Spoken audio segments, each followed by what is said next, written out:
You're hanging out in the break room. It's a Friday morning. You made it. Rochester's Classic Rock 96.5. WCMF. How's it going, buddy? Pretty good, buddy. What's going on, female buddy? Doing good, buddy. 41 degrees right now. Going to get into the low 50s again. Clouds, but I don't see any precipitation. Your best day this weekend will be Bills Chiefs Day. Oh, really? 53 degrees and cloudy. And we will be getting ready for that massive game all morning long here on a Football Friday. But we got time. Okay. Before we get there, What do you got? breaking news overnight. What happened? I know you being the car guy that you are, this is going to hurt you very badly. What? Advance Auto Parts has announced they are closing 700 stores nationwide. I'm waiting on my clutch plates. You got to be kidding me, man. So the company says it's part of a reorganization strategy to improve business performance. And we don't know if any of the Advance Auto Parts in the greater Rochester area will be closing. Yeah. Still waiting to see which ones are going to go down. But they have a new 3-year financial plan, blah, blah, blah, blah, blah, blah, blah. Do you know any guys your age that work on their cars? I don't know. I don't know anybody that works on their car anymore. Why is that? Nobody wants to work in a car anymore.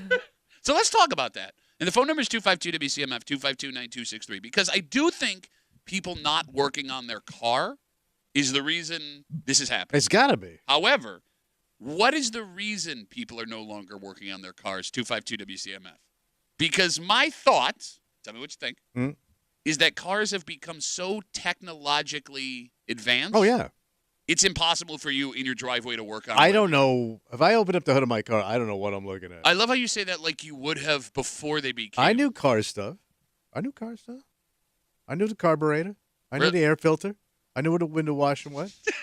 I can still do that. I can still do the window. Have you ever tried to change your oil? No, not in my modern car. I did it one time, and it sucked. It sucked bad. Like I remember, I used to help my dad do his, and I was always like, "This cost back in the day. This cost $10. Like, why are we doing this? Right. Why are we taking?" And it's an 4 all-day hours? job. My brother-in-law, when he lived with us, because he was King Chintz, he would get like he had a special blanket. He'd lay down in the driveway, jack the car up. You're gonna die. You're gonna die for $10. You're absolutely right. And I also don't. And it's a mess. And I don't trust, like, just speaking personally, my dad probably wasn't doing it right. Like, I don't know how hard it is to screw up changing your oil, but if you could, he was going to be the one to do it. And by the way, and in the end, what do you do with the oil? Like the old oil, you also had to get rid of that. Are we talking back in the day? Yeah. Because garbage can. I don't know if anybody followed any rules then. I think people put it right down the old sewer. Oh. God. Well, that's why all the dolphin have that sheen on them. Well, I mean, they do look sexier. Yeah. But you're right. Nobody works on it. I don't think people work on their cars anymore unless you're like a real gearhead. Like base guys aren't doing that. But I mean, as a gear, you would have to be a car from 10, 15, 20 years minimum. ago. Right. Minimum. Well, I was trying to think, like, is there anything, though, like, base that you would do yourself? Like, if this, like, I don't know, like I a would think headlight oil. went out, would you fix it yourself No, or would well, you take it's it even in? hard to do the headlights now because, Yeah. like, okay, I got big hands and long arms, right? Like, why do they make the headlights like you got to go around the corner, up, prostate examine this part of the car? Like, can't you just give me a thing where I click it open and switch it? So I remember I had a headlight out. I was driving. It was me and my ex-boyfriend driving through New Jersey. And we stopped at one. It might have been Advance. I can't. One of those places Pet to Boys get or something. to replace. Like I can replace the headlight, no problem. So we get there, and he's trying to figure it out, and he can't do it. So this woman who's a mechanic that works at this place comes out.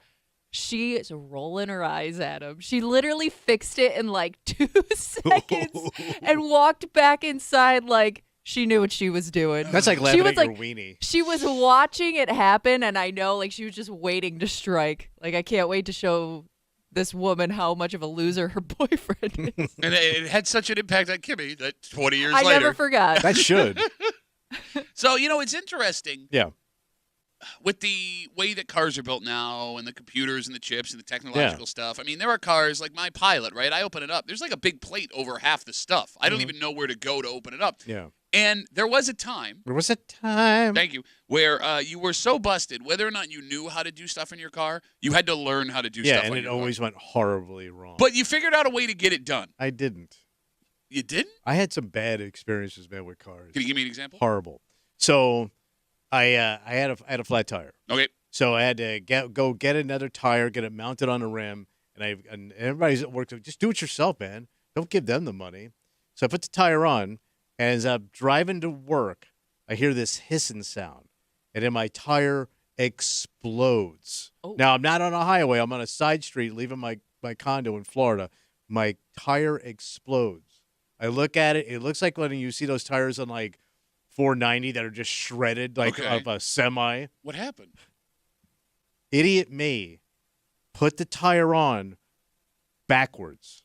So this valve stem of the tire was hitting the brakes, and it literally ripped the valve stem up and then blew out the tire. Okay. That's 100% on you. Oh, yeah, I know. That's why I shouldn't have done it. No, but no. Like, that is the dumbest thing I've ever heard. I also reversed, and I found this out, that this is a word. Do you know when people say reverse polarity? No. Okay. It's when you have the battery. Yeah. You put the battery jumpers on the wrong posts. I did that, and the thing started to smoke, and I just ran from the car because I thought it was going to blow up. And it was next to my old man's car, so I thought it was going to blow up both cars. Okay, that's just it has the logos on, like the signs, positive, negative, negative, positive. The car was kind of dirty. You couldn't really read it. There's colors on them. Yeah, but you couldn't really see the colors. And I just took a shot. Okay. So, yes, I've had horrible, horrible experiences with cars. That's why I don't touch cars. No, but here's the thing, man. Here's the thing. I understand, like, legitimate car repair, right? Or, like, getting the car up on a jack, fine. I understand the concern there. But what you described is so stupid. I ain't mechanical. It should not apply to anyone else listening to this show. Like, when you say don't do this with cars and then you name those two things, you're such an idiot. That would never happen to anybody else in America. But he's a lucky idiot because nothing you're still here despite making those mistakes. I guess you're right. So when diesel cars first came out, and that was like the big rage, we had this rich kid when I worked at the grocery business as a kid, and his old man had a diesel Caddy. Ooh, right? Wait, they made diesel Cadillacs? Back then they did, yes. So everything went diesel for just a little while because the gas prices were going all over the place. Everybody, hey, you got to get diesel. How'd that work out for you? So the kid filled the diesel with gas. Not a lot, because the nozzles kind of fit back then. So he kind of forced it because he thought it was cheaper and he was saving some money. Destroyed the old man's car. Yeah. Idiots. 252 WCMF. Advance Auto Parts announces yesterday they're going to be closing 700 stores nationwide. And Tommy hits it on the head, right? Nobody's working on their cars anymore. But it ain't a lazy thing. It's hard, borderline impossible, in your driveway to work on your car. Carrie Ann writes us, you're all on point with why they're closing. Newer models are way too difficult to work on, compounded with the fact that you can get parts cheaper on Amazon. See, that would make me nervous. Because if I'm going to take a swing at fixing something myself, I want another human being that can come out to my car and just get eyes on it to make sure I'm getting the right thing. Oh, all right. You know what I'm saying? Yeah. Because, like, car parts, for whatever it is, they're so similar, and, it's like a quarter of a millimeter difference, and this doesn't fit. You just need somebody to confirm for you, essentially. Be like, yep, that's it. Exactly, yes. Yeah. I need someone else to blame if I buy the wrong thing or do it the wrong way. And there is a little bit of heartbreak here. There's gearheads that just love working on cars, right? And, like, put those guys aside. There's folks, I think the bigger heartbreak are for folks that don't have the money for legitimate repairs. Yeah, then you're stuck at doing it yourself. Well, no, that's what I mean. You got to go on YouTube. But you can't do it yourself anymore for a lot of this stuff. Like, for example, I'm not mechanically inclined. But I was so broke, I was forced to learn how to do stuff on a lot of the cars that I had back in the day. Like minor stuff, like fan belts and hoses and things like that. But you remember I had a prime gray pickup truck. Yes. That I bought for It matched your girlfriend at the time. I bought it for $200. Yes. It had a piece of wood where the tailgate was supposed to be, and it wouldn't go into park all the time. You have to slam it into park, and it also leaked fluid all over the place all the time. Yeah, I know that. I never got it registered. I just drove it around. It was like, I'll take the ticket. Yeah. Worst comes to worst, right? So the thing would overheat all the time because the hoses would just fly off. Again, like your girlfriend. So, like, I got a really, really good crash course into what the hoses do for an engine and a transmission and all this stuff. So I would have to drive around with extra hoses at all times. And if I was driving the truck and it started smoking, I would have to pull over, flip the hose, brand new hose out of the back, and then fill it with more coolant and then go on my way. Because I remember the busted stuff they made to like keep your car going. And one was if you had a leaky radiator, they sell this stuff. It was like metal flakes. So you unscrewed the cap of your radiator. Yeah. Put these metal flakes in. The theory was that the water leaking out, the flakes would go into that hole and patch it up and just hold it there for the force of the water. Fantastic. It never worked. So, like, I'm thinking, I'm all set, man. I'm literally watching the heat gauge. Boom. Again, I blew a radiator out, man. I've blown radiators. I've blown hatchbacks, and I cracked an engine housing. How did you do that? When I was on the road doing stand-up. I just drove the car into the ground, right? Oy. But I figured, I'll get back to Florida. Well, the thing craps out in Valdosta, Georgia. And I go to this shop, and he goes, new engine costs you $2,500. Well, I was just shy of $2,500 by $2,500. So I asked him, can you just make this car just get me home? And whatever he did, he got me home. But the thing was it was like wrestling all the way to Florida. You know, it is funny you bring that up. Like, in our early days, what you were willing to overlook that these days you would flip out if it happened to your car. Right? Like, because you're describing, like, cracking the head of your if that happened right now, you're getting out of the car, you're standing where you are, there's no way you're risking even turning that car on again, right? I don't want to, and the radiator exploding. Like, I would be driving down the road, and there would be literal billows of dark smoke coming out from under my hood. If that happened now, it looked like a tractor pull. But I'd be flipping out. Oh, yeah. Whereas back then, it was just like, let me slam it into park and hope it stays. Get out, get under the hood. Well, the smoke, by the way, is just blasting me in the face. I'm going to take these chemicals. Not going to wash my hands after. Blah, blah, blah, blah, blah. New hose. Okay, we're fine. My worst thing was tires. Because tires, for some reason, have always been out of my reach for expense. They are expensive. So I drove them right down the cord. So I always had like a case of Fix-A-Flat. And I would buy it by the case just to have it on hand just to fix my tires. I never have figured out how to use Fix-A-Flat. Me neither. Because every time I put it, it doesn't work. It's foam. No, I understand what it is. But it don't work. Okay, so it's not just me then? I thought I didn't know how to use it. And it always said it'll get you 50 miles. Yeah, I didn't get 50 feet. Gimme, did you ever have to learn any of this stuff? Oh, no, you had parents that bought you reliable cars, which were nice. I mean, I had older cars, but, yeah, I didn't have any major issues. No, but they shouldn't. What are you talking about? If you got a daddy should do it. It does build character. My dad doesn't know how to do it. It doesn't build any character. I never dated one woman like, God damn, she could turn a wrench. No, I mean, it is. Ow. I'm not talking about being able to, like, not work a NASCAR pit crew. I'm talking about, like, simple stuff. Like, you and I know because of these things, right? Where you've been in a situation now where, the first time it's scary, but you're not going to panic when it happens again. You know what I mean? It builds character. Are you going to teach your daughters? How did I can't. I don't know how to do it. Yeah. Well, actually, you don't even have to change tires anymore because there's no spare. Yeah, you're right. Like, that's just it. Like, I don't have the ability to show my daughters how to do this stuff. Well, it's nice until something goes wrong. No. Yeah, but here's the thing though. Like, at least like you're never stranded. I mean, you always have a cell phone now. Yes. Yeah. So there's always, whether you got to call like a tow truck or something, but like you're not stranded to the point where if you don't know how to change a tire, you're screwed. It is funny too, between like whatever insurance you have, car club you belong to, AAA. Like, I think like we always had AAA, so I guess that was my emergency situation. But like by accident, even some credit cards now have like tow they do benefits. So like I think right now by accident I could call 5 different people for a free tow if I needed it. Like, I didn't know that. Where you buy your car from will offer you roadside assistance for free sometimes. So like I for fun, next time if my car breaks down, I'll call all 5 of them and see which one gets there first. It's a race, boys. So again, I don't know. We don't know which Advance Auto Parts are closing. It is a little.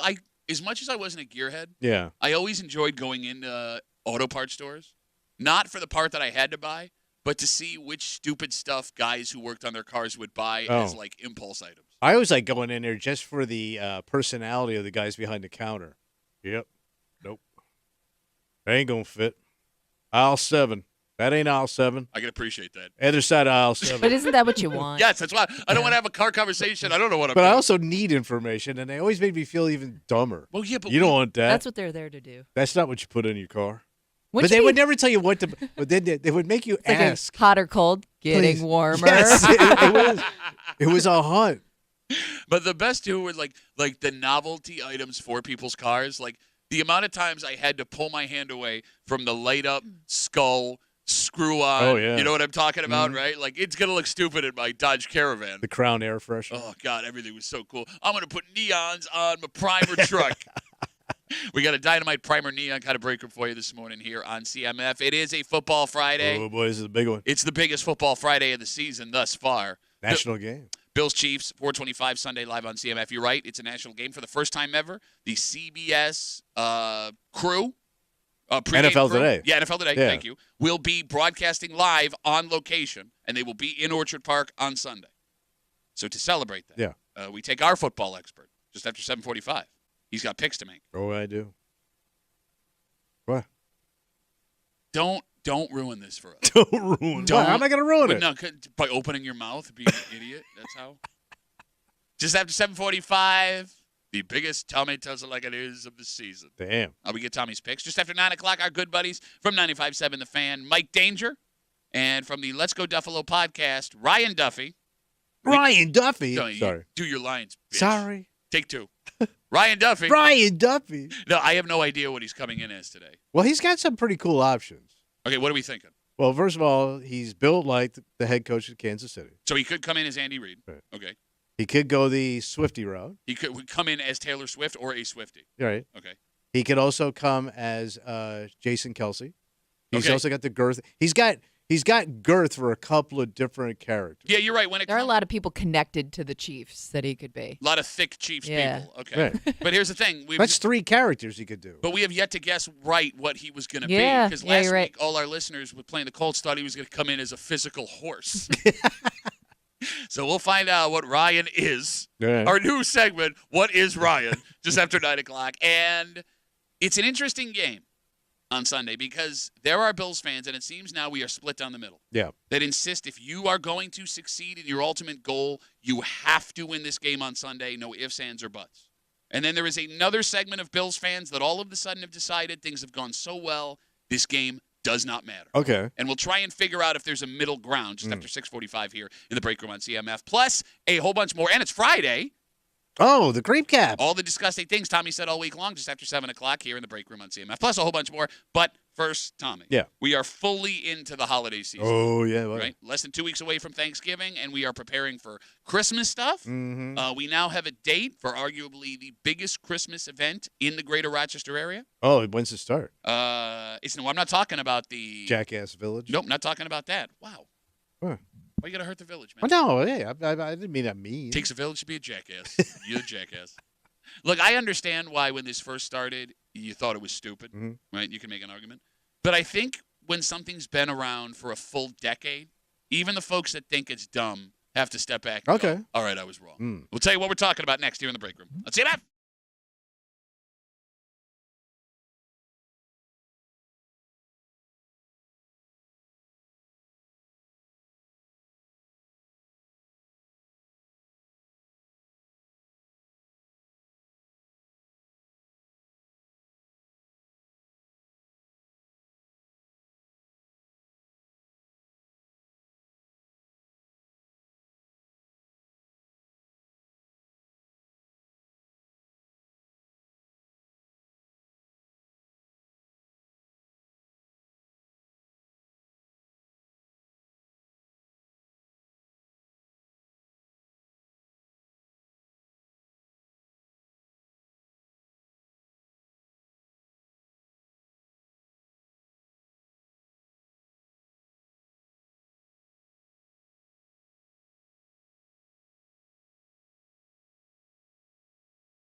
I think we can admit that when this first started, it was a little bit strange. Okay. And I can even forgive you for making fun of it initially. Well, that's stupid. Who did that? But no matter what the tradition is, when you hit 10 years, you can't make fun of it anymore. All right, so you got a decade under your belt. Especially when it's been as successful as this has. All right. You're hanging out in the break room, Rochester's Classic Rock 96.5, WCMF, just after 6:45. According to Bills fans, this is either the most important or the least important game of the season on Sunday. All right. And the truth lies somewhere in the middle, and we'll try to get to the bottom of it. Just after 6:45 here on a Football Friday on CMF. We now have the date for the official keg lighting ceremony at the Jenny Brewery. Oh, when's that happen? It'll be happening December 6th. The event starts at 5 p.m. The actual keg tree gets lit at 6:30. And the folks at the Jenny Brewery say this year's celebration is expected to be even bigger and better than in years past. Oh, my God. Now, for those who don't know, even though it's at the brew house, it is an all-ages event.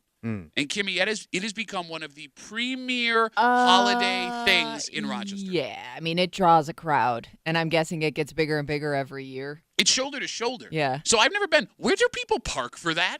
Well, I know that there's a... What a suburban Dan No, question. I know. No, Where's I the was parking? thinking the same thing, though, only because it's not like there's, like, street parking really around there. I think there's, like, an overflow lot down the street a little bit. Okay, but I so don't we even got know how that. many that It's in a real holds. nice area, so you'll be fine. Oh, is that scared, Tommy? Oh, I'm scared. Yeah. Oh, no. Yeah, that Oh, no. area is scary, man. People go down there all the time. Have you ever heard a story? I never hear from Actually, them again. I bet you Shut people up. park over here for it, too. Yeah, and probably walk. the parking Yeah. lot. Well, yeah, but this bridge isn't. Yeah, the bridge is out right now, right? Oh, well, that's gonna Oh, that's no. gonna put a Oh, damper no. on Well, things. you can stand over here and look at it. I love how Tommy says when they go to that thing, he never hears from him again. Like something happened, not that they just don't want to talk to Tommy. I'll take it either way. So it'll now be 10 years. Wow. 10 years since the first ever Jenny Brewhouse keg tree lighting ceremony. And every year it gets bigger, and everyone gets excited about it. And there is someone in this room that thinks it's the stupidest thing that ever existed. It just shows how starved we are for entertainment. We will look at a pile of cans with lights on it and be dazzled but by that's it. it's not so. It's more about the tradition. It's at this about the point. booze. Well, no, Well, 'cause but kids this is go. our thing. Like this is what Rochester Pile of cans. Kegs. has. A keg's a can that got out of control. It's cans. All right. It's a load. It's basically a dazzling loading dock. Can you just embrace this now? Oh, absolutely, I am. Look, I can understand why when this thing first started, you thinking the idea of putting string lights on a pyramid of kegs was a silly idea. Yes, But to Kimmy's point, it has now become more than that. It is not just kegs with lights. it's community. It is. It's a reason to get together and have fun. And what's wrong with that? Oh, nothing. Go ahead. Go ahead. Nothing at all. Nothing at all. I mean, look, it makes sense why this has become such a beloved tradition. It doesn't make sense to me at all. Well, if you I mean, I understand it is, but it don't make no goddamn. What about sense. it doesn't make sense? Like, what questions do you have? Like I don't. I'm not even blown away by it. So you wish it was bigger? No, I don't care. You could put a billion cans up there. I don't. I would care. be impressed by a billion cans. Yeah. I would like to see that keg tree. That would be a Guinness World Yeah. Record. They would have those people Yeah. here with the book. No, man, it's not about kegs with lights on it. It's about community and Okay. getting together. So first of all, the community thing is a big part of it. Oh, sure. Because, it's one of the first holiday events in Rochester. So you're not burned out Yeah. on whatever it is you're going to be doing. Kicks it all off. Exactly. Like, this is a reminder, like, okay, the fun times are on the corner when we still think they're fun. Mhm. Also, I mean, we in the greater Rochester area take a lot of pride in the heritage businesses that didn't abandon us, right? I mean, we've been burned so many times Oh, yeah. by so many places that employed so many people. And the Genesee Brewery went through some rough times, Yeah, yeah. but they managed to right the ship. They're one of the largest employers in the greater Rochester area. They do a great job. Folks who live in Rochester take a lot of pride that this beer is brewed here, right? And the folks that work at that place, they live amongst you. They make a paycheck from these folks. They raise their family. They pay for their homes. You're celebrating that, Yeah. right? The history of Rochester and what this company has done for over 100 years in our area. And they're master marketers, right? I would agree. Yeah, because they could get you to look at anything. For God's sakes, man. Like this proves how brilliant they are. It's the simple things in life sometimes. Yeah. No, I it know. is. Simple thing. I mean, most holiday traditions you do, they're not like necessarily the fanciest or most expensive. It's just something you just kind of look forward to because it's a side that, hey, the holidays are here. I love how he thinks How this about is. the birth of Christ? That should be enough. Oh, so you're going to church on Christmas? I'm thinking about it. No, you're You not. set up your manger next weekend? I'm thinking about it. Agnostic in shacket and turtleneck argues for birth of Christ. One time in my house, I had multiple mangers, and you know that's right. 252 WCMF. The Jenny Brew House announces the keg tree lighting ceremony will be on December 6th. It's the 10th year. The event starts at 5. The actual tree gets lit at 6:30. They're saying it's going to be the biggest ever. There should be a new rule. What's that? No matter how stupid something in Rochester seems, and I get it, there are a lot of things that start where you just don't understand it. Well, and it's one thing if you tell somebody from out of town, they'd probably look at you weird, like, what? Yeah. Why is that a big deal? Fine. Yeah. But when it lasts a decade, and I think a decade is the perfect cutoff, you need to embrace it. Because you can't give me a good reason why it sucks. You just keep yelling cans, but you've never been, so you don't have the experience. I mean, I've seen it on TV. Oh, wow. And it looks kind of ugly. All right, I'm going to ask you some questions. You ready? Does it get people out? Oh, absolutely. Does it have people spending money? Mm-hmm. Is it helping the city of Rochester? Absolutely. So what's the problem? Oh, nothing. Let's round up all the damn fools and go look at your kids. Does it get people out? It gets every damn fool out. Does it have people spending money? It gets every damn fool with money in their pockets to show up. Does it help the city of Rochester? Oh, it sure does. So you cannot give me a single reason why this is not good. I don't want it shut down. I'm not saying shut it down. No? You just want to crush it. I just think it looks kind of foolish. Okay, so very simple way to figure out. Because we have beautiful areas of this fine community. Give me an example that you could do for the holidays. What about the Liberty Pool? They do that. Where they do Liberty. Where you make fun of that too. Why are we taking away from Liberty? You make fun for of that your too. booze? You make fun of the Liberty Pole. It's just a bunch of string lights off a pole. It is pretty underwhelming. And the Liberty Pole is now part of a tradition where they light the Liberty Pole and then have a parade down to the Rock Holiday Village with Santa. Look at that. And you make fun of that. I'm not a big winter person. Okay. You know this. It's very simple. What? If this sucks, and that's fine, I can't take your opinion away. You think it sucks. Give me a better idea. Well, why do you need an idea? Let the holidays happen as they happen. No, because and I'm fine with you leaving your keg cans up there. But like if you just let the holidays happen, like Then if we let Tommy Muley plan the holidays, there'd be no lights, no sparkle, no magic. The only sparkle, decoration. Sparkle would be in the jackets that he wears and the fabric. Global warming. Global. Oh, nice and hot. Global. I want a 75-degree Christmas. Look, you sit here and you kill and you kill and you kill and you kill, and you can't come up with an idea that is even. But as you already close got to as Christmas good as trees this. and lit places. There's Christmas decorations all over. The city puts them up on every goddamn block. So what am I going to do? Walk around the city and just stare at snowflake lights? Yes. No, it's not a community event. Yes, it is. Walk around your community. Get to know your neighbors. Give me a better event than this, and I'll say, okay. I don't think you need one. You don't have one. I don't think you need one. You don't have one. Because you all need to look at crap. Oh, really? It's so interesting that you bring this up because, Kimmy, there's events all over the greater Rochester area. There is. Yeah, suburbs do their own How things. about your churches, your church events? For example. Yeah, what's up? What church do you belong to, by the way? The First Church of Jesus. He sits here and he kills the keg lighting ceremony, right? Yet you now argue for how cool and unique the candle walk is in Pittsburgh. All those light up gazebos. Wow, look at it. We took candles and we walk around the streets. Well, I get my steps in. Because apparently electricity is not a thing. And then we put horse-drawn carriages on the street. And a horse-drawn cart is a candle. By the way, fire around horses doesn't sound like a good idea. Those things go up like a candle. Like a candle. Well, what am I going to do? I mean, we've dressed our dog up as a candy cane. Why wouldn't we want to take it down to the candlelight walk? When you do your candlelight walk, is there at least one person dressed up like an old-timey caroler? Yeah, it's Tommy. You were saying, I'm sorry. No. I'm asking. Yeah, well, no, they don't do like that Dickens. You're like one step away from that. Yeah. It's coming. So, don't sit here and be like, oh, this sucks. Well, it's actually a really quaint event when we take candles and walk around the village and we shop in bespoke markets where I can buy an ice cube tray shaped like a pineapple. Shut up, you bitch. But you're also supporting local businesses. Oh, you mean like the Genesee Brewery? Buying local. You mean like the Genesee Brewery? Y'all ain't buying the beer. Y'all just sitting there. You're kidding me, right? They sell beer during this thing?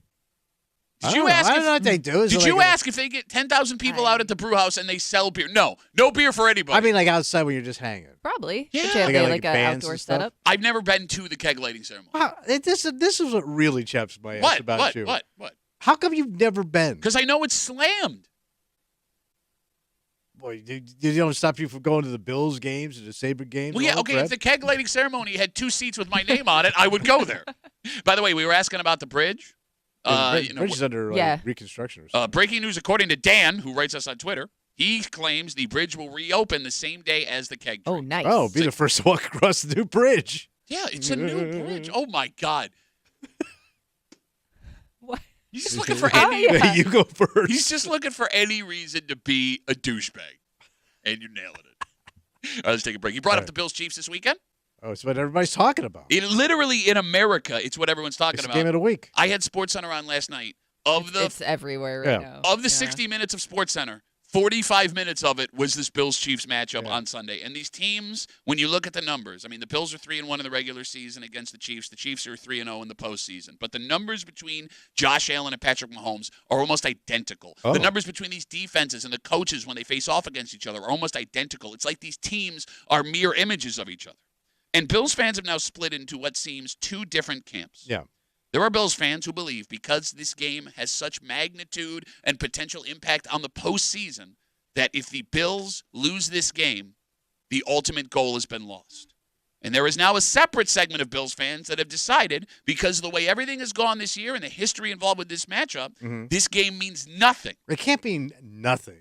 It's impossible. There is a compelling argument to be made that this game means nothing. There's a reason why it's a national game of the week. Well, it's going to be entertaining. Right. But I'm talking about as far as the Bills season goes. All right. The truth, you're right, is somewhere in the middle. Okay. And we'll try and figure it out next on a Football Friday here in the break room on CMF.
Bills fans have now officially split into two camps for this weekend.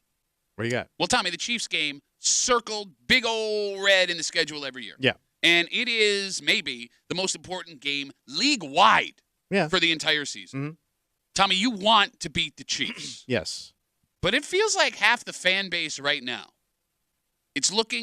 are looking at this game with no importance at all. Oh. Where the other half of the fan base sees it and says, if you don't win this game on Sunday, everything else about the rest of the season is lost. You're hanging out in the break room, Rochester's Classic Rock 96.5, WCMF, just after 7 o'clock. It's Friday. You know what that means. Oh, we're going to get a little creepy. That's right, Creep Cap coming at you. And also just after 7, we heard for a long time that people aren't having as many kids. Oh, yeah. Birth rates are way down. And that's become a problem. Well, it turns out that may have flipped exactly 180 degrees. In fact, for the first time in generations. We're having kids. Not that we're having. It's what we want. And the question, I guess, becomes, what are you, out of your mind? We'll get to it just after 7 o'clock here in the break room on CMF. Bills, Chiefs, Sunday, 425, live right here on CMF. If you want to watch the game. Well, where are you going to go watch it? You can watch this intense matchup with one of the most intense ladies we know. Oh, who's that? Kimmy's going to be hanging out at Bill Gray's Tap Room in Chili. Lady K? That's right. Delicious food, fantastic drink. Lady? Go hang out with Kimmy at the Bill Gray's Tap Room in Chili with your friends from CMF. And Tommy, there was a lot at stake in Orchard Park this week. Oh, all the chips are on the table, buddy. The Chiefs come in undefeated, and they're in the driver's seat for the first-round bye and home field advantage in the AFC throughout the playoffs. Yet, if the Bills win this game, they are a single game back and would have a tiebreaker if the Chiefs slip up again to take over that spot. This could be, come the end of the season, the deciding game for home field advantage for the AFC Championship. We know this. Yeah. What Bills fans cannot agree on is if any of what I just said matters. Sounds like it does. Two camps of Bills fans have emerged, Tommy. Yeah. The first camp has determined you need this game on Sunday. And if you don't get this game on Sunday, you have to take a road route to the Super Bowl, and the Bills won't be able to pull that off. If the Chiefs win, they will have a 3-game lead with 6 games to go and the tiebreaker. And they'll be 10-0. Yes, they would be. Now, here's the thing. If the Bills lose this game on Sunday, for all intents and purposes, unless something catastrophic happens, there would be no way to catch the Chiefs for that first overall seed. So, if everything went well and the Bills end up in the AFC Championship game and so do the Chiefs, you would be playing that game in Arrowhead, which has been a house of horrors for the Bills in the postseason. Yeah. So, I don't want to think about it. The idea from this camp of fans is... You have them in your bullseye now. Yes. Pull the trigger. And if you do not do it, it's not even worth playing the rest of the season because there's no way in a world, in their heads, they can figure the Bills win an AFC Championship game in Kansas City. But all of a sudden, the last couple of days, Tommy, there was a second group of Bills fans emerging. Yeah. Fans that see this weekend as just another game. Worst case scenario, you would go into the bye Sunday night 8-3. And worst case scenario, if the Jets or Dolphins win, you would still have a 4-game lead in the AFC East. But 2 of those 3 losses came to 2 of the premier teams in the league. You lost to Baltimore and Kansas City. 2 teams you got to figure out if you want to get to the Super Bowl. And that's a fine point. The Baltimore game, I think you can argue, the defense was racked with so many injuries that if you see Baltimore again, you're going to be fine. And Baltimore does not seem like the juggernaut they were a couple of weeks ago, the last couple of weeks. Right. But Bills fans in this camp, that all of a sudden this game is not the important game that we thought it was, they point to the last 3 years. That, like we said, the Bills are 3-0 in their regular season against Kansas City. Last year, the Bills got a home playoff game in Orchard Park against the Chiefs, and it didn't matter. Yeah. Each of the last 3 years, the Bills have lost in the divisional round. So if history tells us anything, according to these people, the Kansas City game, win or loss, which they've won the last 3 years, doesn't do anything to help your postseason hopes. But it does help you in positioning. But you had the positioning last year. Didn't do anything. But you got to capitalize on those things you set up. I mean, you can't say we set all up and then we blew it. All right, that's got to get fixed. Okay, understood. But can't you also make the argument? You can go on. You should be able to go on the road and beat a team like this if you're going to win the Super Bowl. Yeah, but you don't want to be there. Understood. Yeah, you should, but the phone number is 252-WCMF 252-9263. Sounds like loser talk to me, Pat. Is this game the season decider, or does this game have no significance based on history? Kimmy, thoughts? Well, this game, winning this game makes your path a little easier. I wouldn't say it's a season decider at this point. So in the season. Do you look at it as just another game? Because Josh Allen, take it for what it's worth. Okay. Went on record yesterday as saying this is just another game for the Buffalo. Well, they always got to say that. Yeah. I said take it for what it's worth. That's politics. No, I think it's a bonus if you win this one. I don't think it's a make or break for the Bills. So you see, if the Bills for some reason go into Sunday and they don't pull this out, you're not devastated. No, Tommy, no, are you devastated if the Bills lose this game? Yeah, because if you don't win this game, you're the third best team again in the AFC. Okay, it's gonna go Kansas City, Baltimore, yo ass. So you believe if the Bills win, they're the best team in the AFC? Yeah.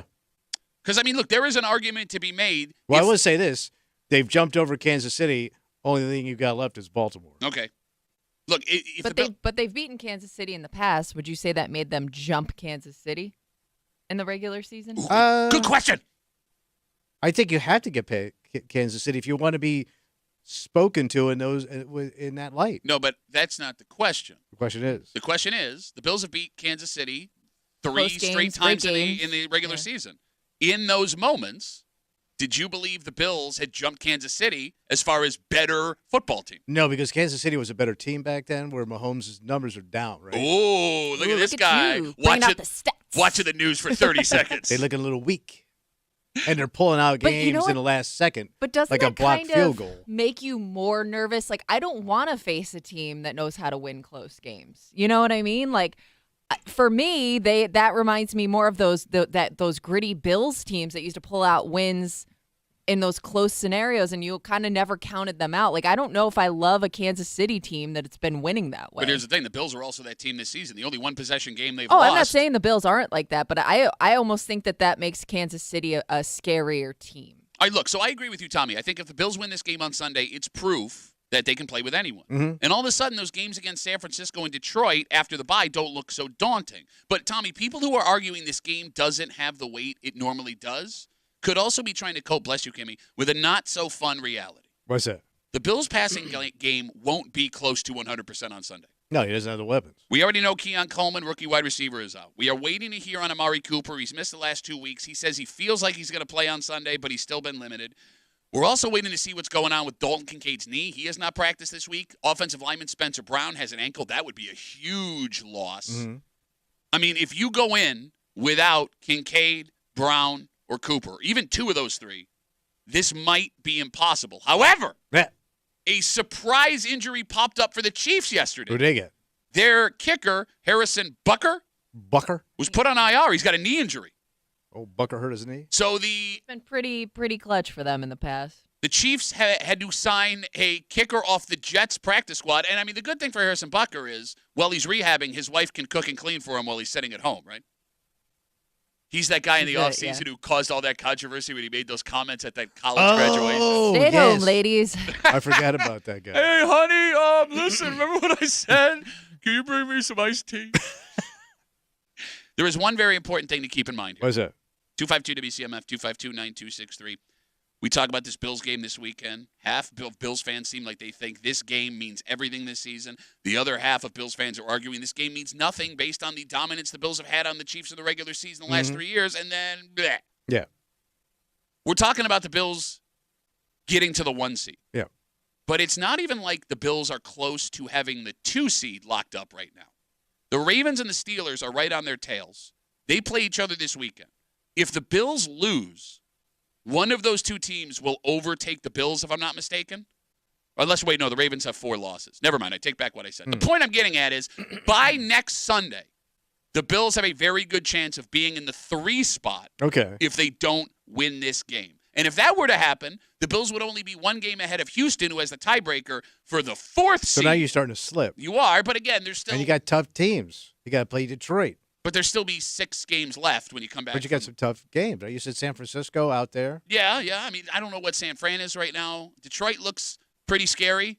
Oh, yeah. They only got 1 loss. But, I mean, the Bills have that. If we're going to talk history here, the Bills under Sean McDermott, the home stretch of the season, find a way to put it together. All right, they turn it on. They win games they shouldn't win. Let's turn it on, boys. Look, in this case, you're talking about the difference between 2 home playoff games if you get the first overall seed and having to go on the road for 2 playoff games if you win that first one at home if you end up the 3 or the 4 seed. And there is a huge difference there. Sure, because you're going backwards. You're working, you're going back. Yes. It's like, here we go again. Well, no, but I mean, they had the 2 seed last year. That wasn't a here we go again. They lost at home. Okay, but you should have learned from those mistakes. Now you've been there once. You got there once. So this year there shouldn't be any excuse. It's not like you're nervous. You never did this before. Now you've had it. Facebook messages coming in. You can always get us at WCMF or the Break Room Facebook page. This comes in from Donnie. Donnie says, Tommy is wrong. The Bills have lost at home in the playoffs each of the last 2 years. Home field may not matter for this team. I'm in the camp that this game is not a big deal. If the roster is good, they can win on the road or at home. That's no excuse not to feed your home dog, son. Just because he's been a bad boy. You just got to figure out what dog you want to feed today, Pat.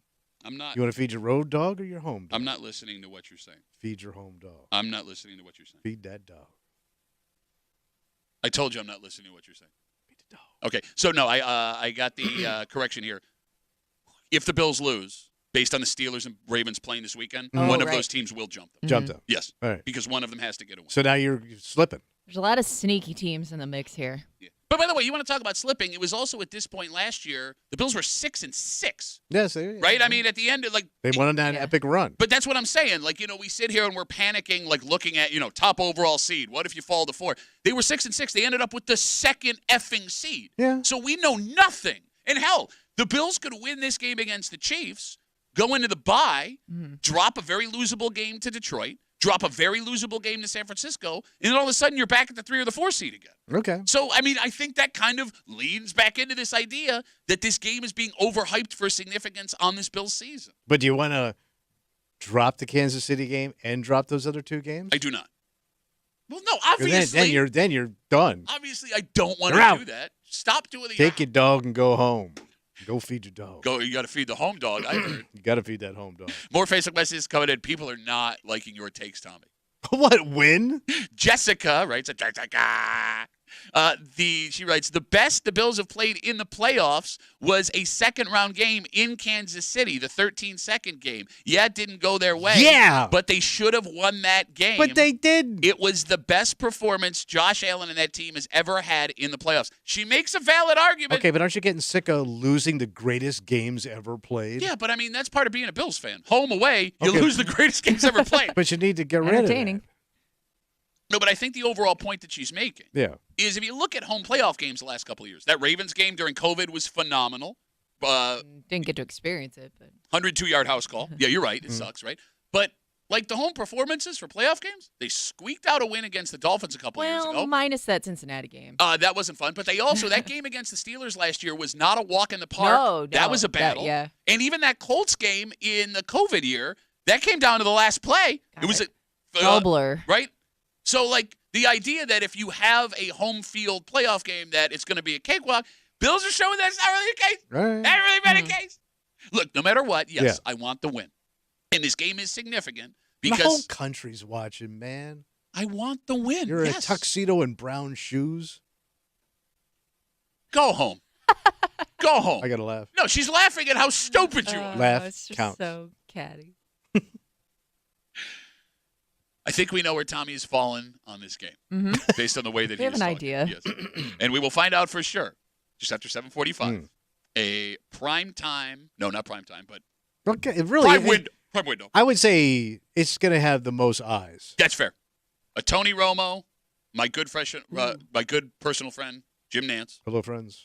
It's a good lineup. Kind of Tommy tells it like it is just after 7:45. Find out where he falls and get your picks ready. Mm-hmm. Do not, whatever he does, do the opposite of it based on how he's been going this season. So we'll have Tommy Pickett just after 7:45, and Tommy tells it like it is. And just after 9 o'clock, our good buddies Mike Danger and from 95.7 The Fan and from the Let's Go Duffalo podcast, Ryan Duffy. We're getting a couple of other guesses what as else to we what got? he will come in because we guessed Andy Reid. Yep. We guessed he could come in as Taylor Swift.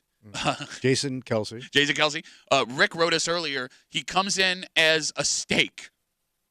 Just a steak. But he's got a big steak costume. So he's a Okay. big steak. How would you talk Well, as a but steak? he already did the barbecue thing though too. No, I think Rick means a big piece of No, I meat. know. It's like dress up as a T-bone as steak. an actual steak. All right. He doesn't have the budget for that. Yeah. We'll find out. Okay. Just after 9 o'clock here in the break room on CMF. All right, it is Friday. You know what that means? We're gonna creep it out about it. That's right, Creep Cap coming at you. And there was a time. Was it time? Thank you. Where the more kids you had, the better it was for you. And it seems over the last 50 years that idea has changed, right? Yeah. In fact, I work in a room with two people that have no kids. Childless, barren show that we are. But despite everything that is going on in the world right now, financially, socially, work-wise, something's changing. Oh, really? And it doesn't make any sense. And we will get into it next here in the break room on 96.5 WCMF.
There was a time There was a time. when the more kids you had, the better. Well, yeah, but it was economical. You had to work the farms. Exactly. You needed them to help the family. They would carry on your legacy. Got to hoe them taters.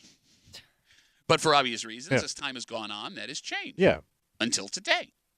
Because all of a sudden, the idea that we want fewer kids is dissipating. Man, I don't get it. And, yeah, we need to get to the bottom of why. Yeah. You're hanging out in the break room, Rochester's Classic Rock 96.5, WCMF. We'll get to that in just a second, but it is Friday. Yeah, buddy. Tommy says a lot of disgusting things. Mm-hmm. Thank you. He wears stupid outfits, but we haven't figured out a way to put that into audio yet. Sit back and enjoy all the disgusting things Tommy said all week long. It's a creep cap, and it happens now on CMF. Oh, you feel that? That's the creep running down your spine. It's the creep cap on WCMF. Isn't a brownout normal for you on a Saturday night? I've had a few brownouts, yeah, man. They're not fun. You know, they hurt. Oh. No, I'm walking around, bumping into things. I guess And for some reason, my rectum's sore. For God's sakes, man. That's what I said when I sat down. What can we ever say? It's like a cherry lifesaver down there. But it's brown. It's not that part. Would you eat a brown lifesaver? Not again. Yeah, so my favorite band would be Bumpin' Uglies, and I've dragged. Oh, Tommy knows them. Yeah, I was with Pat's yeah? mom last night. No, I was doing the joke. We were doing reggae all night. I was long. doing it. That was my joke. It's called Uncle Doc Tommy's Old Timey Ball Check. Uncle Doc Tommy. Sauce. Well, I got some sauce for you if you're checking my balls. I've seen dudes with torn biceps afterwards. I'm sure you have. Do they deflate? It's not so much a deflate. Pat didn't. Yeah, I don't know. I mean, there's only so many things you can do with your hands, right? Your one mom's out. in a room. But think of all the young talent down there you're going to be scoping with your boys. God, okay. Scoping with the boys. He's got vibes that he's scoping the young talent with the boys. You don't think that's a thing? Were you watching like a teen drama from 2000 last night? But Okay. did they move it? It's the same parts than when I was a kid. They're just shaved. You got a better view than I had at that age. He's got to go. He's got an appointment for his mastectomy. He's got to get that checked out, right? Pills for his bone density, because that happens at your age with osteoporosis. No, I checked my bone density last night. It was great. Yeah, where was that? I was at your mother's house. Your mama. It's so good to be a creep. There it is. Creep Cat CMF. A Gallup poll What'd I say? shows for the first time in over 40 years, we are looking to have more kids than before. Really? Since 1973, the most common answer from Americans when asked what is the ideal number of kids a family should have was 2. Yeah. And for decades, people always answered 2 Mm-hmm. until this year. Because now, about an equal number of Americans believe 3 or more kids is ideal to have an American home. Then 2. They say about the same amount believe 3 or more is the best amount as 2. Okay. Any reason why? Well, Well, I mean, there are like I know we talk about how like people aren't as religious as they used to be, but there are certain religions that I feel like have grown, like Mormons, and like they're all about having like a bajillion kids. has Mormonism grown? I thought we talked about how it had, Oh, I don't know. but I didn't know if like that would inflate the numbers for everybody else. But if we're talking, I mean, like even that religion is a tiny percentage of I know. America, right? Like despite the rising cost of everything associated with raising kids, Yeah. right? We talk about childcare, dear Lord. Despite folks waiting longer on average to have their first children, Okay. despite less time for all of us on a daily basis, we want more kids. And do we have any idea? 252-WCMF, 252-9263, where the hell this is coming from? Who's paying for it? Who? What is this costing the city of Rochester? Well, who's got the bank? Like, think about that. Like, the average American, right? Mhm. If you wanted to have 4 kids. Yeah. Like, what is that expense over the 18 to 21 Yeah. years you Right. would have to do it? So you'd have to have. Hold on. Like I can do. I got my. Let me pull my. It's got to be $1 calculator. million. Let me pull my Legit. It's legit. $7 bajillion. It's got to be a mill house. So I remember a So couple. I'm just talking base. I remember a couple years ago they said the average price of raising a child from 0 to 18 was about $250,000. So that's probably gone up. So you're probably over $1 million for 4 kids. Yeah. And And also- that's just the kid. Although you could hand me down some jeans, so that'll save you like $30. It also doesn't make much sense because people are having kids later in life, which closes your window of being able to have that many kids. You know, like even if you're having them back to back, like I would assume like, you're not starting as early as they used to. You got to be pumping them out like hamsters. Okay. So we have a couple of interesting details. Okay. All right. Why? Well, not why, because they don't get into why. There is no reason why. But we do have What? who is likely to want more kids. Right. For example, younger people, Right. ages 18 to 29, had the highest percentage of folks who want 3 or more kids. People that make less than $40,000 a year have the highest percentage of people that want more kids. And folks who go to church every week, so maybe that touches on Kimmy's point. Religion I get. Yeah, that one's not super surprising. More traditional people. All right. All right. So younger people, people with less money. And religious people. Which, I mean, the religious one makes sense. But the other two does not. It goes... I'm broke. I need more expense. And, and I'm going to have these kids.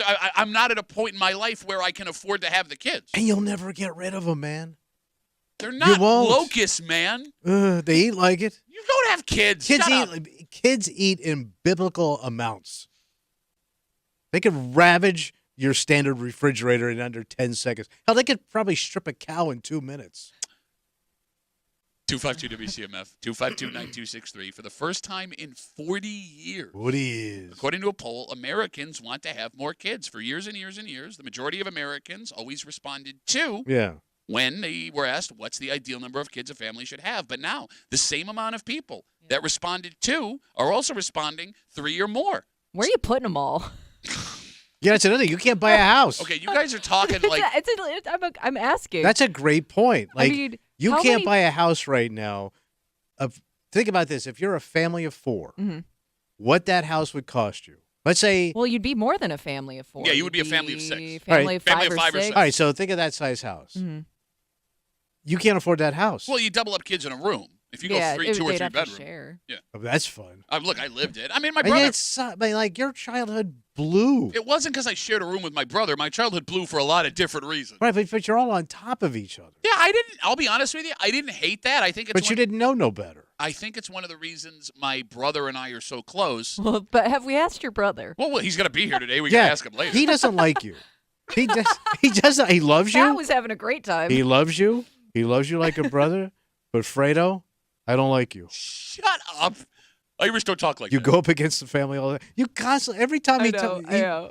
He probably couldn't wait for you to leave. Yes. What do you think he got a gun? So in case you came back. BB gun, and he ruined that real quick when he shot that TV. Look, I'll be honest with you. I am with you guys. This doesn't make any sense to me. And like even to this day, when I see someone with more than 2 kids, I always assume they snuck a couple past the goalie. You know what I mean? Have to be. But even that third one, you didn't. You planned for 2 and you got more. But that was like my parents' generation. Like that should even exist now. I would also with birth and technology. No, bro. What are you talking about? Hey, listen. I'm tell you how serious. Getting around with more than 3 kids would be tough, right? Just like once you get past like your standard vehicle capacity. Yeah, you got to go straight up. Well, no, I got my Honda Pilot. I could fit 4 kids. Yeah, but she's right. Like even when you go to Wegmans and you see somebody with 4 kids, 3 of them are hanging off the side of that cart like it's a train in India going to work. Look, I think what you guys are underestimating, because it's funny, right? We're talking about this study or this new poll that says people want more kids, yet I sit in a room with 2 people that have no children. Matter of fact, there's a lot of people in this floor right now that do not have kids. The majority of people talking to a mic right now don't have kids in this building. So, like, I'm being sincere when I say this, and nobody thinks about this about kids. Okay. The hardest part about having more than 2 kids is you have to switch from a man to a zone defense. And I'm serious when I say this. Yeah, how do you defend it? Like you have like just to keep an eye on things. Well, just a parent, period. Like you have one-on-one with mom and dad. And when you go from a man to a zone, there will be breakdowns in coverage. I'm just thinking of the wear and tear on your body. That's a good point. Especially women. Oh, you're talking about birthing the children. Not just birthing, nursing, up and down, picking them up. Birthing, nursing. Suckling, hugging. You know, it's funny. I came from a family of 4 kids. Yeah. Right? So there are benefits. And y'all were sucklers. You all like to suckle. Suckle to the knuckles, son. Shut up! There are benefits and drawbacks. I got to help next week.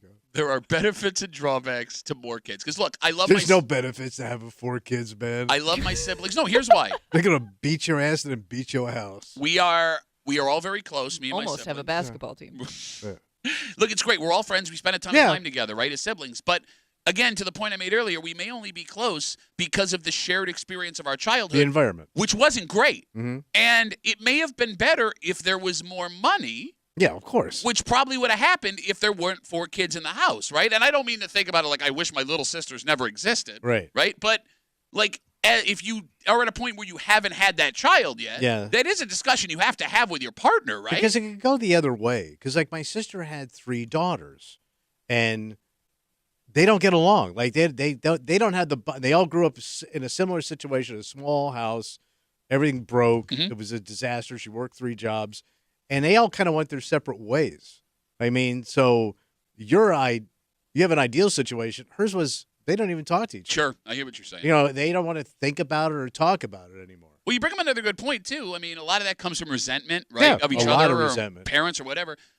You also have to think about the time you'll have for each kid. And look, I'm not here to tell you if you want to have 5, 6, 7 kids, don't do it. Like there are people that do it. I am in awe of those people. That's amazing. Yeah. I know I don't have it in me. But, like, Tommy, when you grew up, you lived pretty much as an only child. Yeah, because my brothers and sisters pretty much out of the house when I was 10. Yeah. But, like, when I was a kid, some of us just got lost at times. I don't even mean, like, lost as in, like, from the house. I mean, like, my mom and dad just, like, forgot we were people. Right. And I don't blame my folks for that. 4 kids. They both work full-time. There were always issues in the house. Yeah, your dad's at the stadium doing his thing. But, like, you get lost in the wash. Yeah. And because of that experience, I mean, my wife and I made a conscious effort to stop it, too. So, like, no, you did it right. But here's the thing, man. When you get an Irish Catholic and a Jamaican together, it's very hard to stop it, too. I got it. I sneeze on my wife and she gets pregnant. It's ridiculous. 252-WCMF. We got folks waiting on hold. Let's go to Instagram messages. Again, we're talking about how the first time in 40 years, the same amount of Americans want more than 2 kids than just 2 kids. Jacob writes, my brother and I both played lacrosse and baseball as kids, so my mom and dad would have to choose who gets to take who from games to games. Can't imagine doing that with a 3rd sibling. Right. Yeah. Like you said, man, you don't have enough arms and legs and eyes to do this. Yeah. I do find, and I'm thinking of people I know, my friends with like 3 kids, and some of them came from smaller families, so they always wish they had more siblings, or like they were an only child, so they always wanted more siblings. So it was almost like I want what I didn't have kind of thing. Yeah, I mean, I understand it. And again, I'm not saying don't. I just don't get with the way everything is right now, the conscious decision. How difficult it is. Exactly. It's going to be hard. And 1 kid is hard. Yes. 2 kids is harder. 4 kids, just walk into the ocean. I can't imagine, like, if you had 4 kids, how you could ever retire. Especially if they're really spaced out, too. Like if there's like a 10-year gap between kid 1 and kid 4. Kid 1 and kid 4. I like she's doing Radiohead. 252 WCMF. Let's talk to Sean. Hey, Sean, how are you, brother? Not bad. How you doing? Good, man. What do you got? So I'm thinking it from like a statistical point of view. Like, I'm thinking about parents at home. So back in the day, there used to be always a parent at home. Typically, the mother stayed home, father worked. So it didn't matter how many kids you had because you always had somebody staying home with the kids. Over the last few decades, both parents are now in the workforce. Now you got to pay for childcare. Since COVID, now there's both parents, only one of them staying home because you have to work from home jobs. So now you have a parent staying home that can now watch the kids. I mean, no, he brings up a good point. Remember, we talked about a study. It's more common for sure. Yeah, a couple of months ago. For years and years and years, stay-at-home parents were under 10%. It skyrocketed to 1 in 4. But they're working usually. Well, no. 1 in 4 were stay-at-home, not working parents, either mom or dad. So Sean's right. I mean, with the jump in that many people at home, you're not paying for the child care. Okay, but you're also got less income. Those kids, what are kids you got? They're I still always expensive. said that I was okay with more kids with my wife if one of us could stay home. We couldn't afford it. I work with children for a living, so. If I could be a stay-at-home dad, I wouldn't mind having as many kids as we wanted. But when you come home from work and you're exhausted, that's when it's hard to take care of more than 2 kids. Preach, brother. Or, dropping them off in the morning because, I work at a school, my wife works at a school. Now you got to figure out who's going to watch the kids in the morning and who's going to watch them after school. There's all these other factors that come in. Having somebody at home ends that. Like you can have as many kids as you want in the house because there's always somebody there to watch them. So, Sean, you have 2 kids? I have 2 kids, yeah. Okay, so did you and your wife make a conscious decision to stop at 2? We had to, mainly because I have big children. And my oldest was 11 pounds. Holy crap! Wow, that's a big baby. Oh my God! So sorry, I reacted a little rude there. I'm sorry. Go ahead. So both your babies came out so- big? Yeah. So she was actually. They said if we would have had a third child, that it's a possibility that it would tear her and she could die. And I was like, nope. All right, we're done. Yep, Good that's call. a good reason. That's Yeah, a yeah. great decision, Yeah. Sean. All right, well, hey, man, thanks for the call, and No problem. give your wife our regards.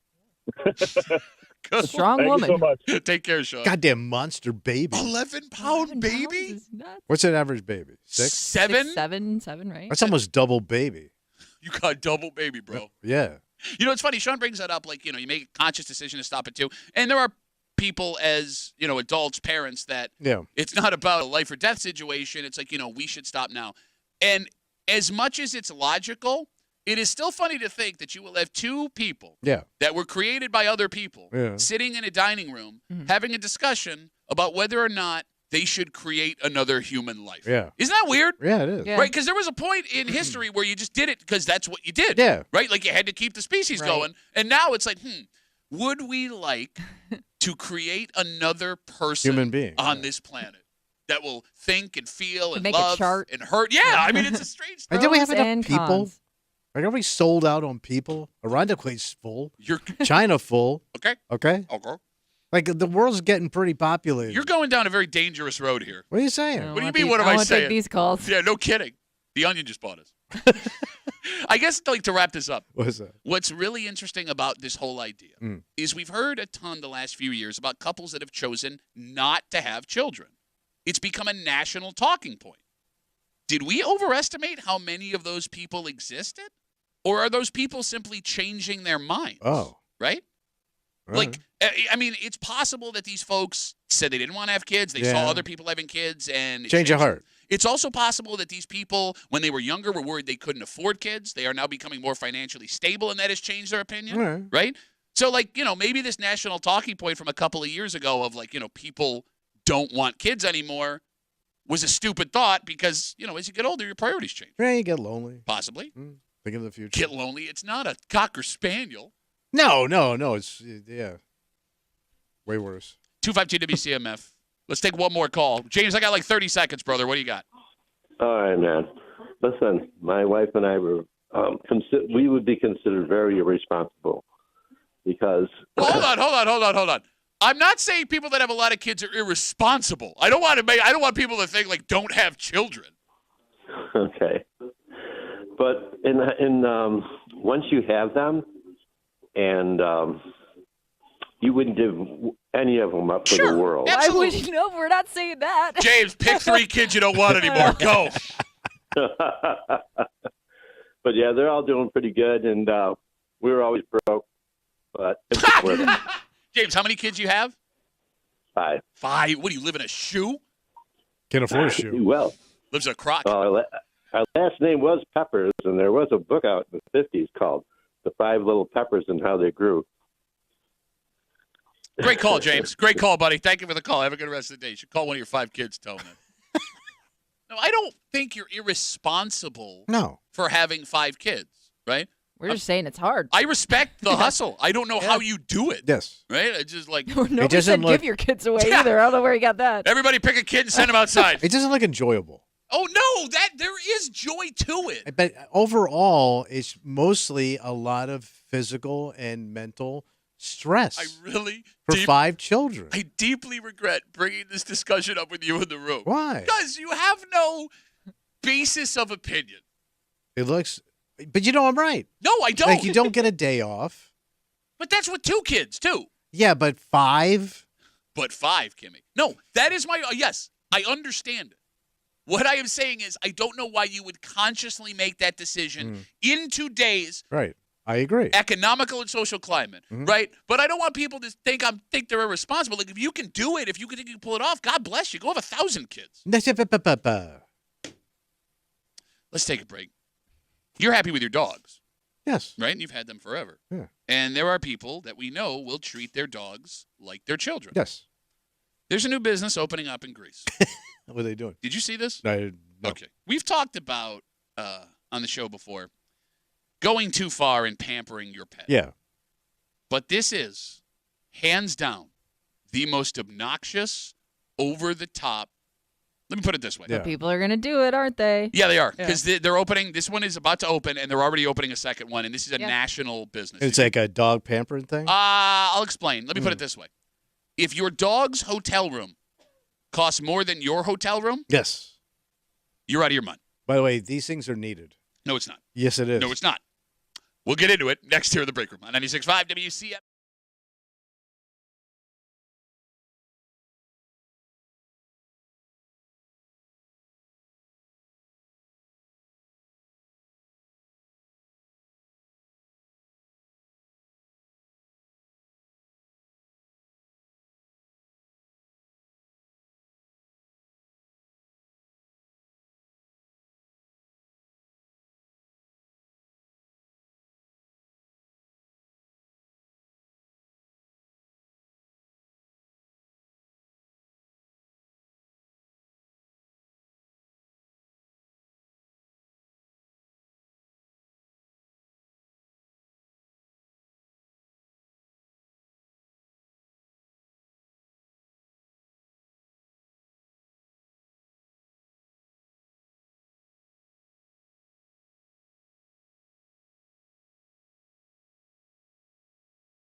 Can we please have a talk?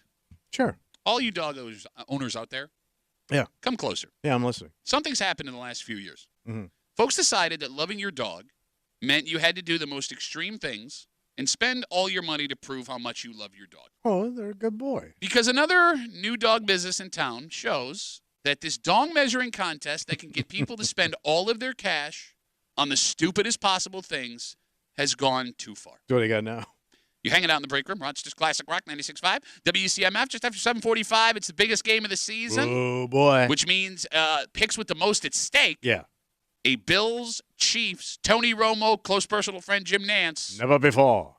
Except every year for the last 5. This is bigger than all them combined. Oh, we'll find out why. Just after 7:45. Hey, Tommy tells it like it is. Chiefs Week on a Football Friday here on CMF. Ladies and gentlemen, What you got? Greece is getting a canine resort. So this is a high-end kennel. Yes, that's the name of the business, by the way, Canine Resort. Yeah. They don't call it a kennel. They call it a doggy daycare and boarding facility. And you need these desperately in this town. Please put a pause on that because I want to give you all the information first. Canine Resort is a national chain. Mhm. The location in Greece will be the first one in upstate New York. And they are known, and I'm not making this up, Yeah. as the Ritz-Carlton of dog hotels. Yeah. And if you want proof, just listen to what this place has. What do you get? It's an 8,700 square foot facility with both indoor and outdoor areas. So for them play and exercise. They have boarding room for 130 dogs, a daycare room for another 100 doggy daycare dogs. They say they have self-sanitizing floors. The dogs sleep on Kuranda dog beds, which is apparently the highest-end dog bed you can buy. And get this. There's language courses. Yeah. Get this.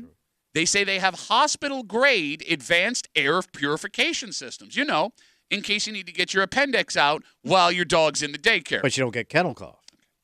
I'm looking at the pics of the inside of this place. Yeah. There is faux marble columns like you're in the Coliseum. The front desk looks like the reception area for a Miami plastic surgeon's office. If over the top were a building, it would be this. So let's talk. All right. You can love your dog without going over the effing top when it comes to everything with your Yeah, dog. but if they have it all available, why not? Okay. All right. Tommy, you said we need a place like this. Why is that? So we were looking to kennel our dog recently. Yes. We were going to take a trip. Mhm. Sold out. Oh, wow. Like sold out for 6 months. We couldn't get in. Uh-huh.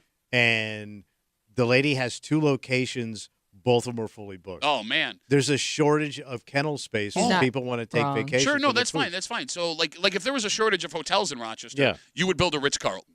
Well, all these places now are this place. Yeah. There's no base They're kennels all anymore. expensive. I am Yeah. telling you, I know you think that what you're saying is true. When you see pictures of this place, I know. even you who go, oh, what's the big deal? You're going to think this is ridiculous. So the place we were going to put Lily had a nature trail that they take the dogs for walks. How the hell does the dog doesn't know? Yeah, it gets to sniff a lot of stuff. We could pay for a camera inside the room. Oh, that's standard now. Yeah. Yeah, so I'm saying. So, like, it's over the top. By the way, they gave us the tour, and then they told us, oh, yeah, we don't have any room for you. Okay. I need everyone to hear me out. I would use this. Yeah, of course you would, because you're an uppity East Side bitch. But don't you want your dog comfortable? My dog is comfortable sitting on a pile of blankets, and I'm going to send him to the Ritz-Carlton of dog hotels? Pretty cool. Okay. Hear me out. Yeah. And the phone number is 252-WCMF, 252-9263. It kind of feels like there has become a dong measuring contest with dog owners. Oh, yeah. In an effort to prove that they are the #1 most dog-loving people, there is pressure to spend money on the most extravagant. Not that you insist your dog has it, but you feel pressure to do it to show what your dog means to you. Yeah. And this is not about your dog having comfort. This is a status symbol. Yeah. I'm not disagreeing with Okay, so if that's the case, all of this is unnecessary. No, it's not. I'll tell you why. So let's say I'm going to take a vacation. I'm going to dump some bank on the Poochie Palace. Okay.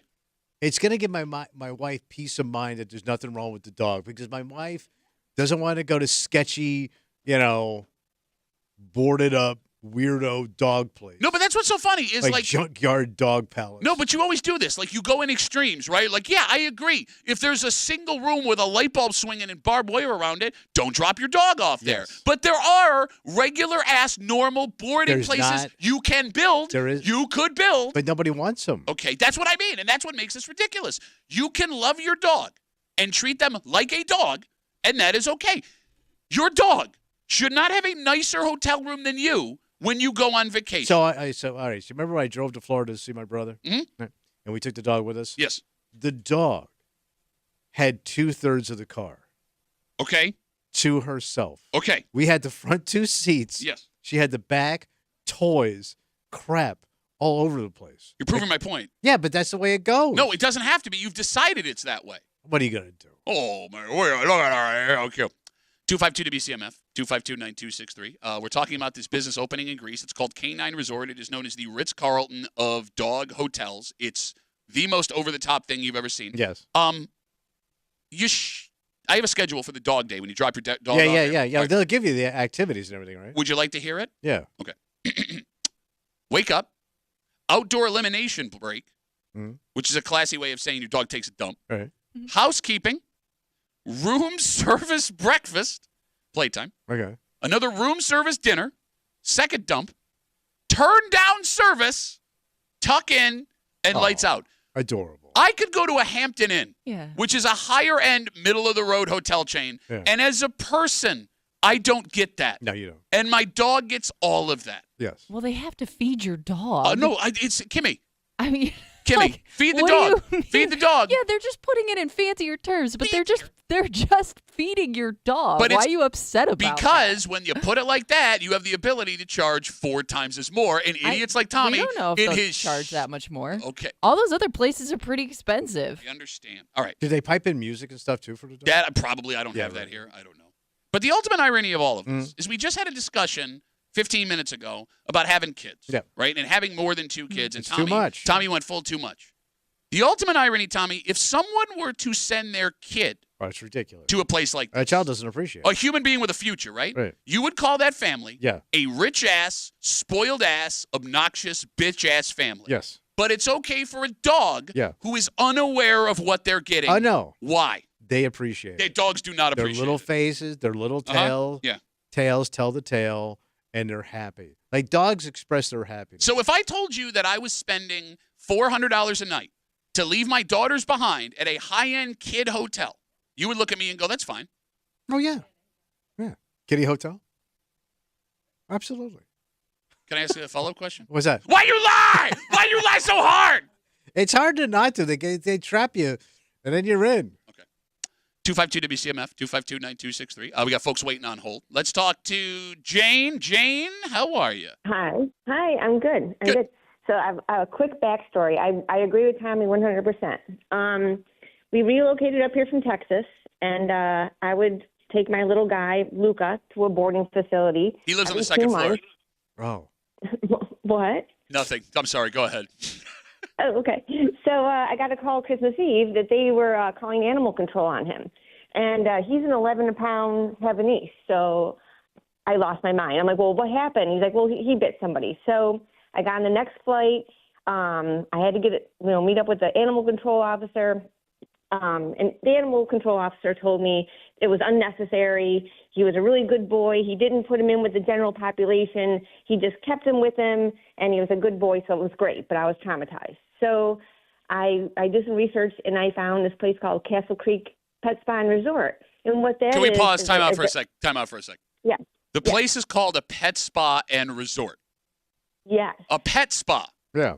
Yeah. Okay, go on. I'm sorry. Okay. So, we're clear. Great. So it's a renovated horse farm. Okay. So every pet gets their own huge horse stable, which has been renovated.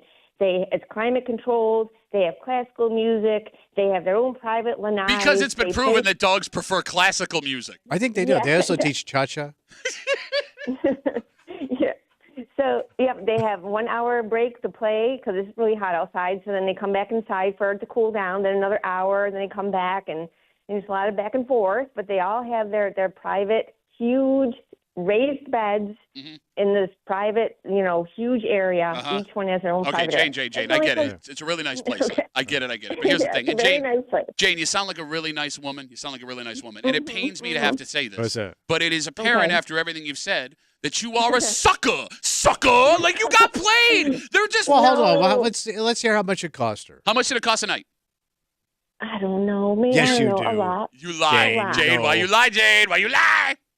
It may have cost, like you said, more than a nice hotel room. It's gotta be No, $200 not a night. more. It was maybe It's gotta be $150 $200. a night. Okay. 150, she said. All right. 150 a night for your Plus. dog. It was worth Plus. it, though. Oh, my God. It's not. The minute I dog would doesn't open up the appreciate door- it. Jane, dog didn't appreciate it. No, he did. Tommy's right. The look on their faces. It The is minute we adorable. get there, he was excited. He loved it. Wait, He you're would telling me run you're out of telling my me arms wait a and- minute. You're telling me your dog was excited to see you after you were gone for a while? No, he was excited to see them. Oh, okay, He would love it there. Okay, all right. No, Yeah. Jane, listen, if you got the money, God bless you. It just She sucks. got the money. It just sucks because everyone else we talk to, they don't have money to go buy groceries, but you can spend $300 on a pet hotel. You Well, compare the most boys are- extreme things. Oh, I'm sorry. When Tommy does it, you're on his No. side. When I do it, Whenever we talk about pets or animals, you're always like, "Oh, there's starving children over here." there though. are. There's no look. I mean, look, But Jane. these are people. This is somebody's pet. Jane- That's what they want to spend their money on. Thank you for the call. Let I really them spend appreciate their it. money on it. I don't understand why you get so upset. No, look, spend your money on whatever you want. I'm saying this is obnoxious and it's over the top. And if you were to compare People this, do a lot of. You do obnoxious over the top things. You go and you spend a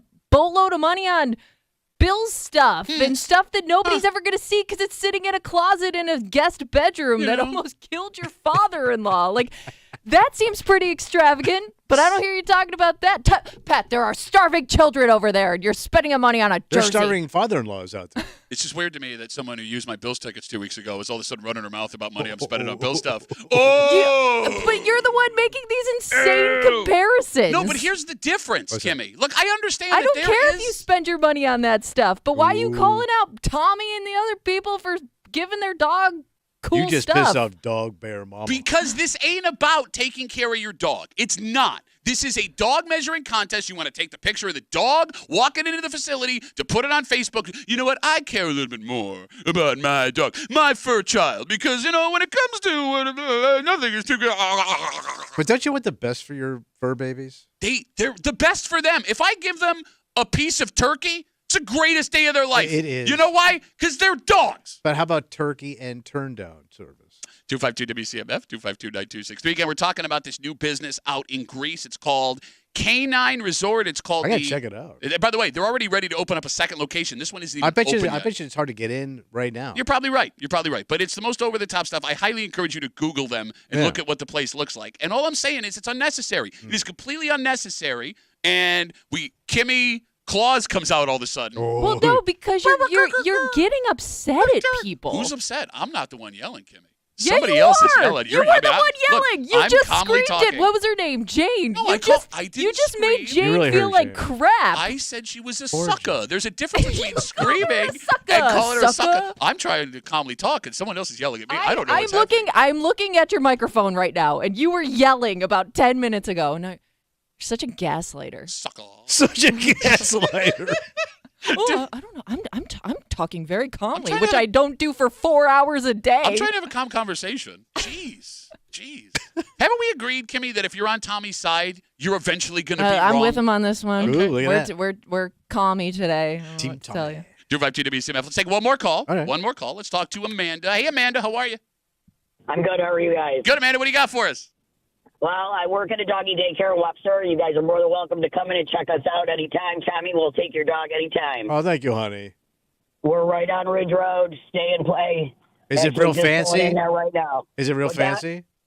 No, well, I agree with all of you guys about all this stuff. You know, a lot of people, they need to do stuff, and it's really good for the dogs. You know, we're kind of middle of the road.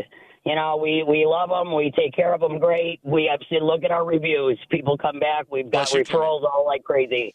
So it's actually, I work for my ex-husband, and my daughter runs the place. It's wonderful. It's a really good thing for the dogs, for sure. All right, so it's middle of the road. socialized. This is exactly what I'm talking about. Like, it's perfect, right, Tommy? Yeah. What? I kind of have a scary voice for my dog. What is a scary voice for your dog? What does that even mean? Why you Get gotta in. hurt My me? voice, Sit down.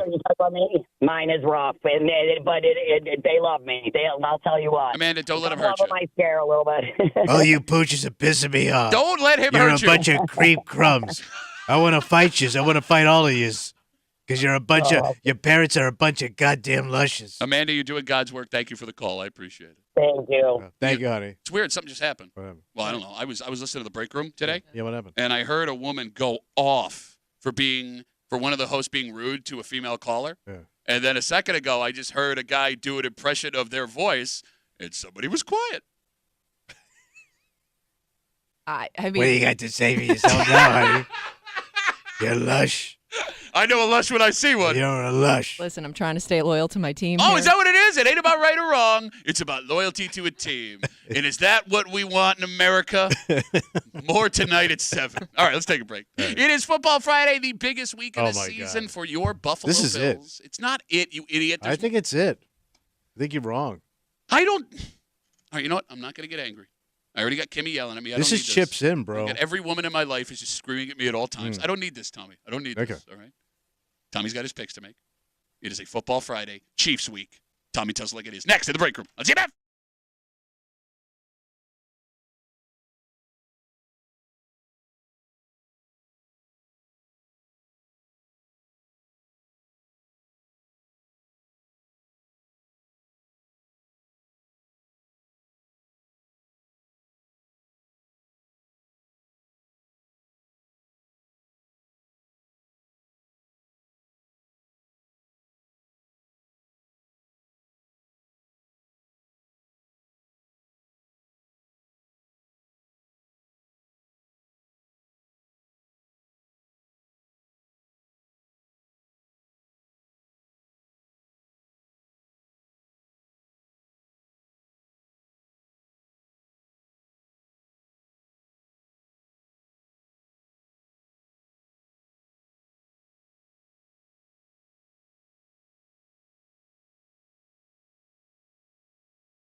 Bills Chiefs 425 Sunday live right here on 96.5 WCMF. But let's say you want to watch a game, Tommy. Ooh, we're going to watch it. Yeah, you can go hang out with the loudest lady in the break room.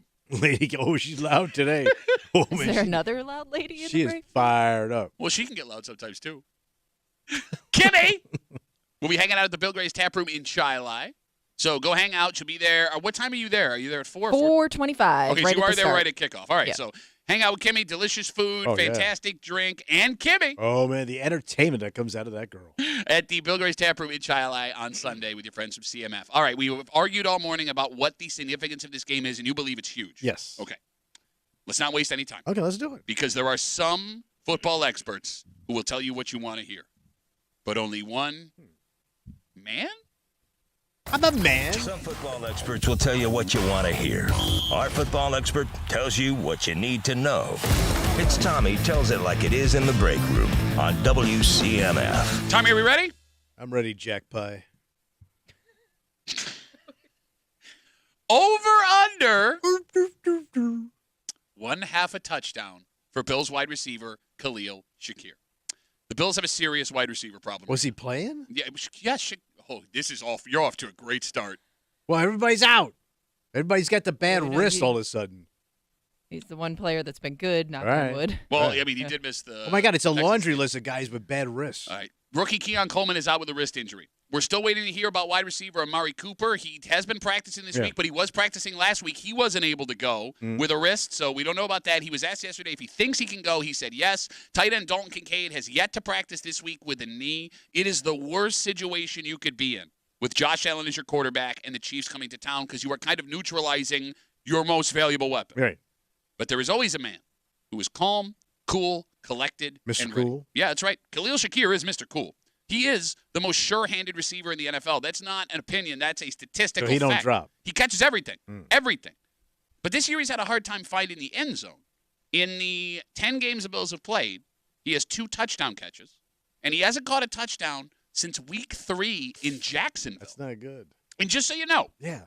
Shakir has played against the Chiefs twice in his NFL career so How'd he far. do? He has never caught a touchdown pass against them. Oh. Does a guy like Shakir, a budding leader, step up in the biggest moment of the season so far? Or does he go another week without finding the end zone? Over, under, 1/2 a touchdown for Khalil Shakir. He's got to. No, he doesn't. No, he has to. No, he doesn't. This is the time, son. Look, the Bills, You either catch or go home. he could go home, Then pack your bags now. but that would mean you lose.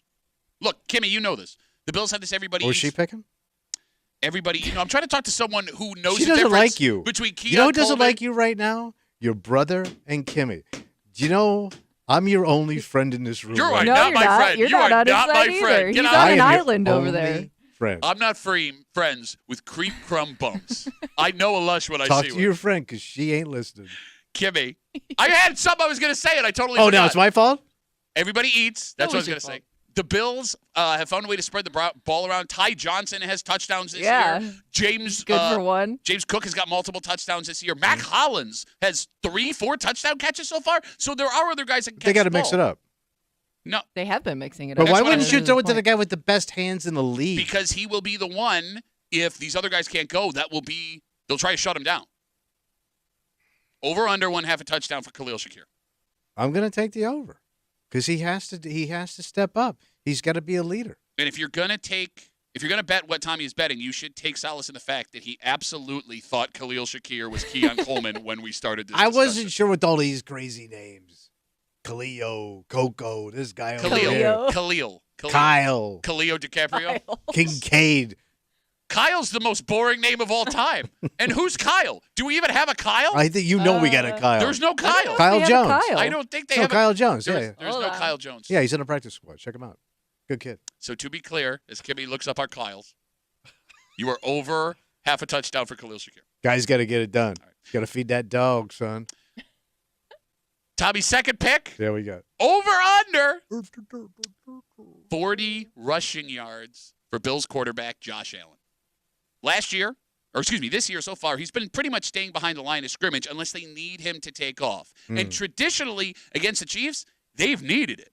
Josh has played Kansas City 7 times between the regular season and the playoffs. Yeah. In those 7 games, he's gone over 40 yards rushing 5 times. Damn. So he's another weapon back there. Well, yeah, it's Josh freaking Allen. And you don't have a lot of weapons right now. So you may rely on his ass. You got it. Look, I mean, you're right. And the kid's got good wheels. He's got great stems. Great stems, great wheels. Dynamite clipper. Dynamite. Kid's got a good clipper. Look, you're nice right. Thrower. You're right.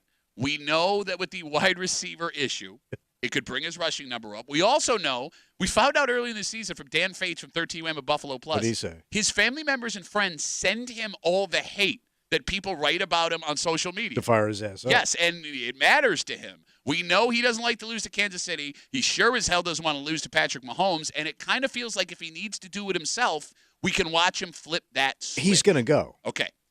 He had 32 rushing yards in the regular season last year. He had 72 rushing yards in the playoff loss. Mm-hmm. So he's gone over and under in his last 2 games against Kansas City. One thing to keep in mind, however, what you got there? That could hurt that total. Yeah, help me. This is the best running back room the Bills have ever had with Josh at quarterback, James Cook and Ray Davis. Mm-hmm. And if they want to run the ball, the smarter play may be to use your running backs. Over under 40 yards rushing for Josh Allen. He's going to get 40 yards easy. He didn't get it in the last regular season game. He's going to get it. I feel good. Why? Because you need it. You think he's going to be scrambling for those yards? I mean, he could run one in for a touchdown.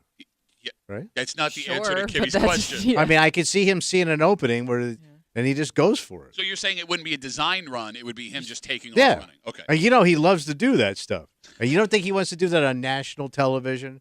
Chuck that ball into the end zone. Chuck it in the end zone. Your dad catches it and stuff. Wait. Your dad and him embrace it and stuff like that. Pat's dad scored a touchdown? Shaking it. Oh, he's right there, Can we time out? So just to be clear, in your fantasy scenario where he rushes for over 40 yards, he throws a touchdown. Well, no, when he gets in the end, dad, who then catches it for a touchdown for some reason? Well, when he gets in and he just chucks the ball. My dad's in the front row. My dad would be murdered if Josh were to throw a ball right in his face. The guy played for the 86 Bears, for God's sake. 85 Bears. Why do you always get that wrong? When was he with the Mets? No, he was with the Blue Jays. He was on deck when Joe Carter hit that home run to win the World Series. Series. That guy needs a Netflix series. Where's his 30 for 30? The man that never was. All right, so to be clear, you are over 40 yards rushing for Josh Allen. His clipper's going to be moving, bro. He's going to be the Yankee Clipper with good wheels. Tommy does That's his DiMaggio. Tommy. By the way, no Kyles to report. Not a single. Wait, there's 60 guys between the practice squad. That is weird. That's such a common name now. Yeah, I don't know. You ain't got Kyle. one Kyle. Nope. That's how wrong you are about everything. Tommy does like it is Chiefs week here on CMF. He is over 1/2 a touchdown for Bills wide receiver Khalil Shakir. He is over 40 yards rushing for Bills quarterback Josh Allen. Are you ready for your third pick? I'm always ready, buddy. Over under 1 1/2 interceptions for Chiefs quarterback Patrick Mahomes. For being the QB on the lone undefeated team in the NFL, he is not having the season we're used to seeing. No, he's weak. He's had a serious problem turning the ball over. He's got 9 interceptions so far this season. He's got 2 games with multiple interceptions. And up until week 8, he had thrown at least 1 interception every week. However, the addition of new wide receiver DeAndre Hopkins may have changed things. In the last 2 weeks, while playing with DeAndre Hopkins, Mahomes has thrown 4 touchdowns, no interceptions. Right. So he could be turning a corner. That being said, believe it or not, Patrick Mahomes has had a really rough time against Sean McDermott's defense in the regular season. So McDermott knows his ass. In the regular season, at least. Yeah. In those 4 regular season matchups against McDermott, Mahomes has thrown 5 interceptions. So he's figured the kid out. Maybe. And he's thrown more than 1 2 separate times. So in 1/2 of the games against Sean McDermott's defense in the regular season, Mahomes has thrown 2 interceptions. And look how good that defense was last week, picking off. Yeah, I mean, they got 3 interceptions. Tore it up. And I was told Joe Flacco never turns over the ball. He doesn't? Okay. He got 1. That was the only pick. It's the only pick he got right last Well, week. it's the only pick I had to take at that moment. And I took it.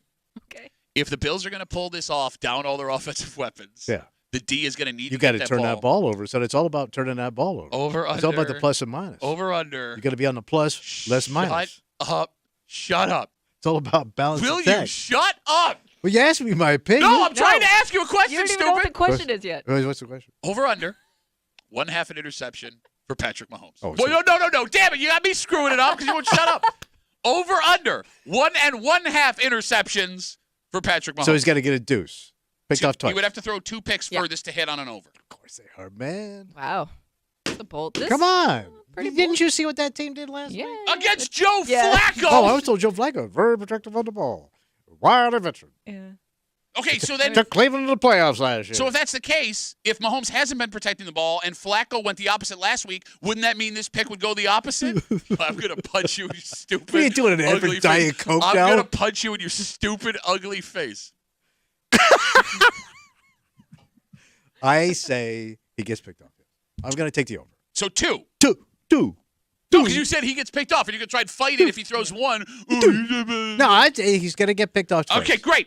By the way, he's holding up 4 feet. He's such an idiot. Maybe 4. I don't know. His hand does not work. Could be He's gonna Pick get City. Picked off Pick this many City. times. Oh my God. We could be looking at Pick City. Going Pick City.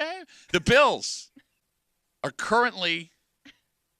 I'm going to pull up my phone real quick because this line has been moving like crazy since yesterday. We told you that out of nowhere yesterday, Chiefs kicker Harrison Butker was put on IR. So he will not kick in this game. The Chiefs kicker will be an off-the-practice squad Jets kicker who is 2 for 2 on field goals this season. But let's be real, man. Kicking for the lowly Jets is not like kicking in this kind of game in Buffalo. But the weather's going to be pretty good. Yes, but, I mean, look, these games are always close. Yeah. So field goals matter. Mm-hmm. All right, the Bills right now are 2.5-point favorites. That has moved a full point since yesterday towards Buffalo. Yeah. The Bills have won 3 straight in the regular season against Kansas City. But there is one thing you need to know. What's that? The Chiefs are underdogs in this game. Yeah. In his career, As an underdog.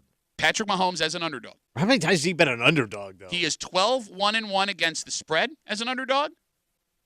He is 11-3 straight up win-loss. All right. He is one of the best underdog quarterbacks in NFL history. Yeah. If the Bills win, do the Bills win? And if so, do they do it by 3 or more? Well, I think they're going to win. No, not. Please look at every Chiefs game they've ever played, with the exception. No, shut up. Let him go. Let him do I'm his doing thing. my Pat impressions right now. Minus the Diet I think Coke. we all need to punch each other in the face one time. I'm today. very happy with the way the show We'll is do- progressing today. I've enjoyed it a lot. All Please keep talking. right, so what's your question? Do the Bills win? And if so, is it more than 3? And that's all I need an answer for. I don't need anything. Well, Might I think smack you with that hockey stick. I think the Bills are going to win. Uh-huh.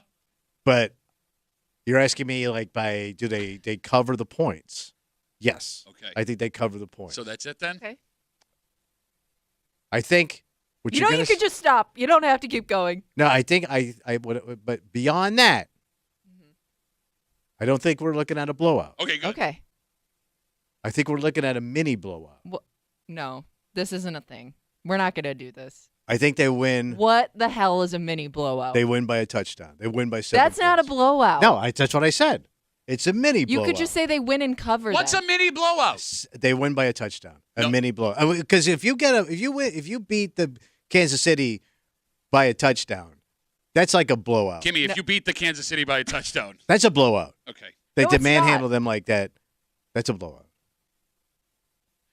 I don't even know where to go with this. Just shut up. No, just ignore No, it. I mean, Just like, ignore it. No, because here's what I'm worried about. You know, I know a They place where you win- can get your hair Let's done. say they win. It's in Greece. Shut up. They do a beautiful job. They blow it I out. thought we were on the same team. Are you talking about K9 Trying, Palace? trying to clarify. This is what happens when you side with him. This is what happens when you side Where's with that him. hockey stick? Dance with the devil, girl. That's right. He's like a scorpion. He's the scorpion of the frog, and all of a sudden, ka-cha, he kills you. You were saying, Kimmy, I'm sorry. What if they win by 4? It's not a blowout. Mini blowout. So Mini then, blowout is so a then your touchdown. pick doesn't count. I just said if they win by a touchdown, so I'm calling it a blowout. Mini blowout. Mini blowout. Okay, shut up. Something new. We're floating out there. You I just don't like you're it. just making something Wait, up. you don't like anything I do. I don't like it for you. This isn't a good thing for you. Let him go. He says that. She says that every week. I'm trying to help. And she's always right. It's never good for you. When has it ever been good for you? See how I brought you two back together? Oh, is that- it turns out You just got played, man. I asked why were there only one set of footprints in the sand, and it turns out it's because we were both punching Tommy off of the beach. While Jesus was holding me. That's how bad it is. Hold him down, Jesus. All right, just to recap, Tommy's pick. Go ahead. He is over. I can't get that image out of my mind. He is over. Jesus holding me while you two punch me If you could paint a picture of Jesus holding Holding Tommy Tommy. while we're assaulting him, on the beach. we will hang that in the studio. Over. Tommy is over. 1/2 a touchdown for Khalil Shakir. He is over 40 yards rushing for Bills quarterback Josh Allen. He is over 1.5 interceptions for Patrick Mahomes. He has the Bills winning. He has them winning, covering the 2.5, and he has them winning in a mini blowout, which he has decided is 7 points. Yes. And that'll do it. Our good buddies from who's coming in today? Coming in just after 9 o'clock to recap the picks from 95.7 The Fan, Mike Danger. And from the Let's Go Duffalo podcast, Ryan Duffy. Ryan Duffy will be here. Not so fast, buddy. I predict this game's going to be, of course, wild. Going to be a wild game, man. A lot of celebs, a lot of heat in the building. Mm-hmm. I do predict that Josh Allen will get 1 rushing touchdown. That's not a bonus pick. That's Yes, like it is. the easiest pick of all time. It is? You try it. Okay, Josh Allen will get a rushing touchdown. No, you try doing it. I just did it. I say Josh Allen gets a rushing touchdown because you made me think about Josh Allen and his legs. I think he's going to have to run a lot. That's a good. I think that's like a 50-50 bet on FanDuel right now. Well, in fact, you may be losing money making that bet on FanDuel. But I will say this too. What? If they lose this game, I don't think they make the playoffs. I think Pittsburgh takes that spot. Okay. The Bills are 8-2. Yep. They have at worst case After this, scenario, you got San Francisco, and then you got Detroit. Okay. You think that the Bills, worst case scenario at 8-3 with a 4-game lead going into the bye, will not make the playoffs? I think if you don't win this game, I think Pittsburgh's going to take your spot. Is that your bonus pick, or are you just saying stuff? Idiot. Idiot.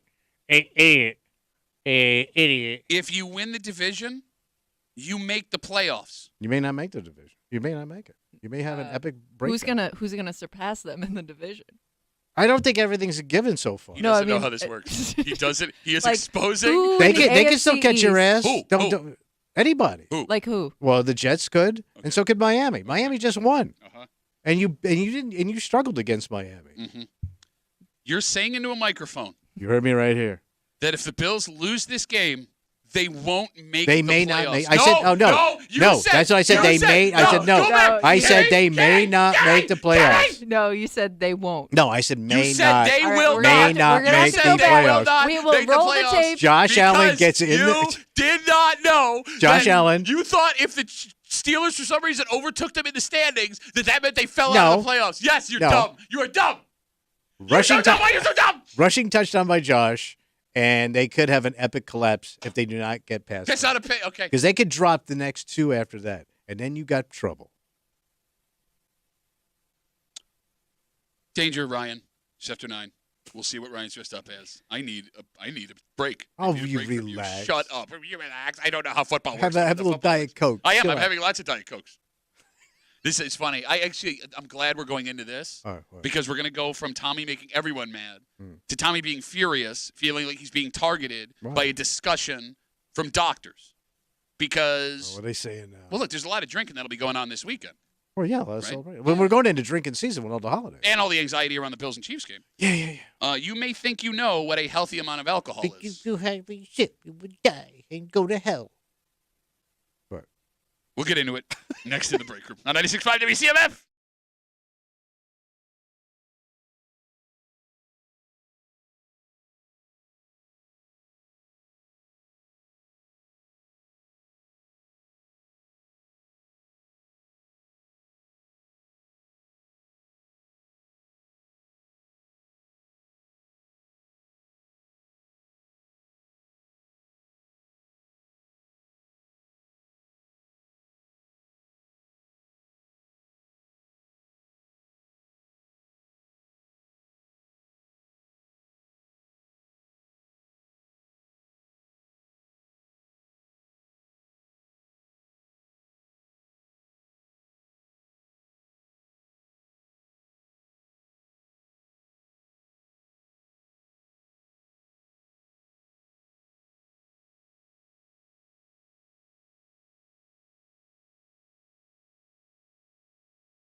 There's going to be a lot of anxiety for this Chiefs game on Sunday. Oh, yeah. And alcohol will be consumed. Yeah, it'll help you chill out. There's a way to keep yourself healthy and have a few drinks. Nice. Everything in moderation. Yeah. But it seems some people's definition of moderation is different than what moderation actually is. Oh, so they have an actual definition. Yeah, and you're not going to like it. Girl. You're hanging out. You're hanging out in the break room. Rochester's Classic. Nobody likes actual moderation. You don't even have the number. I don't know why you're yelling It's gonna at me. And this is not an attack. butt. This is not an attack on you. We're not doing sucking butt, all right? How many times do I have to tell you no more butt sucking? Hanging out in the break room. Rochester's Classic Rock 96.5. WCMF. A new study from scientists has drinkers not happy. Mm-hmm. The federal government is currently reevaluating their alcohol consumption guidelines, and they are trying to figure out how much we can drink on a weekly basis and still be healthy. Okay. The new research is not promising for drinkers. So the current recommendation, the way that it sits right now, You know what they say? excuse me, 2 drinks per day for men and no more than 1 drink per day for women will keep you okay. All right. And if we're talking weekly, 14 glasses. yes, no, Well, if it's 2 a night. okay. The new research suggests that less than 1 drink a day One? will be the Wait, new less recommendation. than 1? Less than 1 That's drink no a day. drink. So the scientists doing the research put it into 3 categories. All Are right. you ready? They say that 2 drinks or less a week, you are at low risk for impacting your health negatively. 3 to 6 drinks a week, you are at a moderate risk for impacting your health.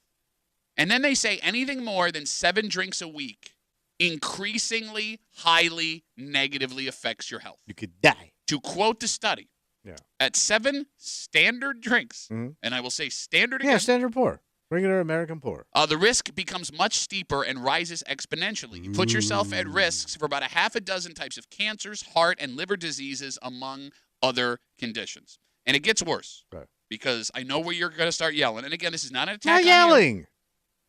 They are very clear in this study Very clear. as to what they consider a drink. You Right. ready? A glass of alcohol. 13 ounces of beer, Oh, 13 ounces of 5 ounces of wine, 1.5 ounces of spirits. So a shot. One exactly. One leveled shot Exactly. of alcohol. Yes. Oh, in the little cone that they would pour out. Yeah. All right.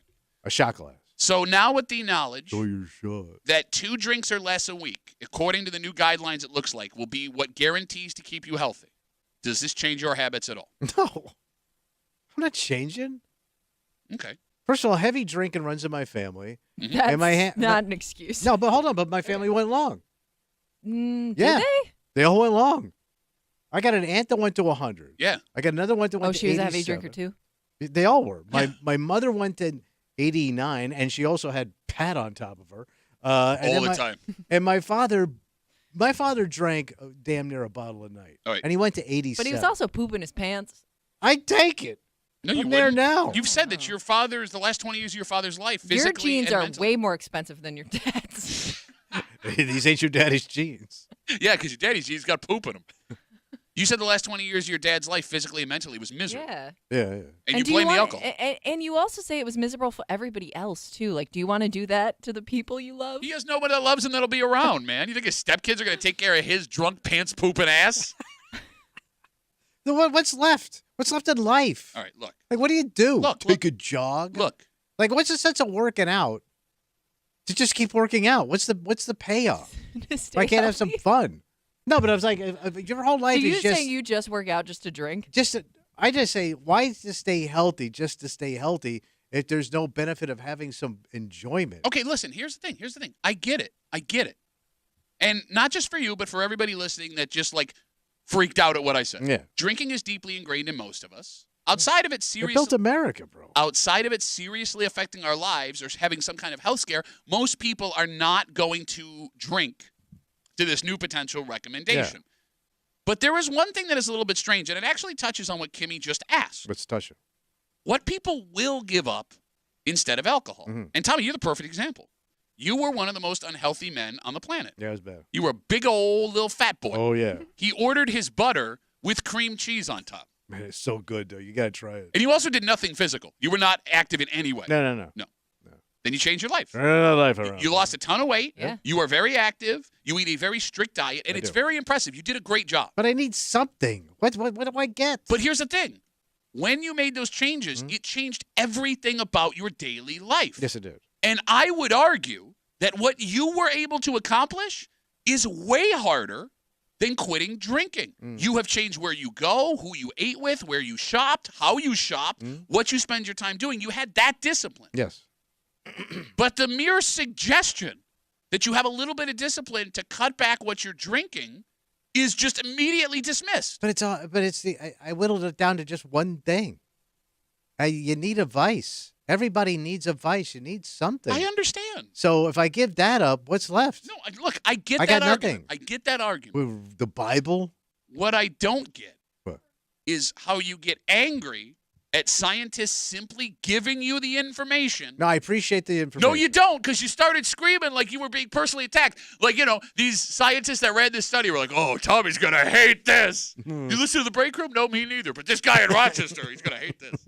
252-WCMF, 252-9263. The federal government is looking into changing what is recommended as healthy alcohol consumption for men and women. As it sits currently, you are allowed 2 drinks a day for men, about 1 drink a day per women. But this new research, and this is not federal research, this is done by a college. 2 drinks or less a week is the recommended alcohol consumption. A week. And by the way, like we said, when we say drinks, it's a 13-ounce beer, a 5-ounce glass of wine, or a measured cone shot of liquor. Once a week, I could have 1.5 ounces or so of whiskey. A shot, yeah. That would be my fun for the week. 1 ounce of alcohol. Yes. Yippee. Yes. But I mean, I guess, and look, if you make the educated decision that I am willing to risk potential sickness. Well, I mean, I've done the research. To enjoy. No, you haven't. To enjoy yourself. I'm not going to fault you for that either, because we all do it. You're right. We all have a vice. But I'm also looking at family history. No, but that's not research. Yes, it is. They do look at your family history.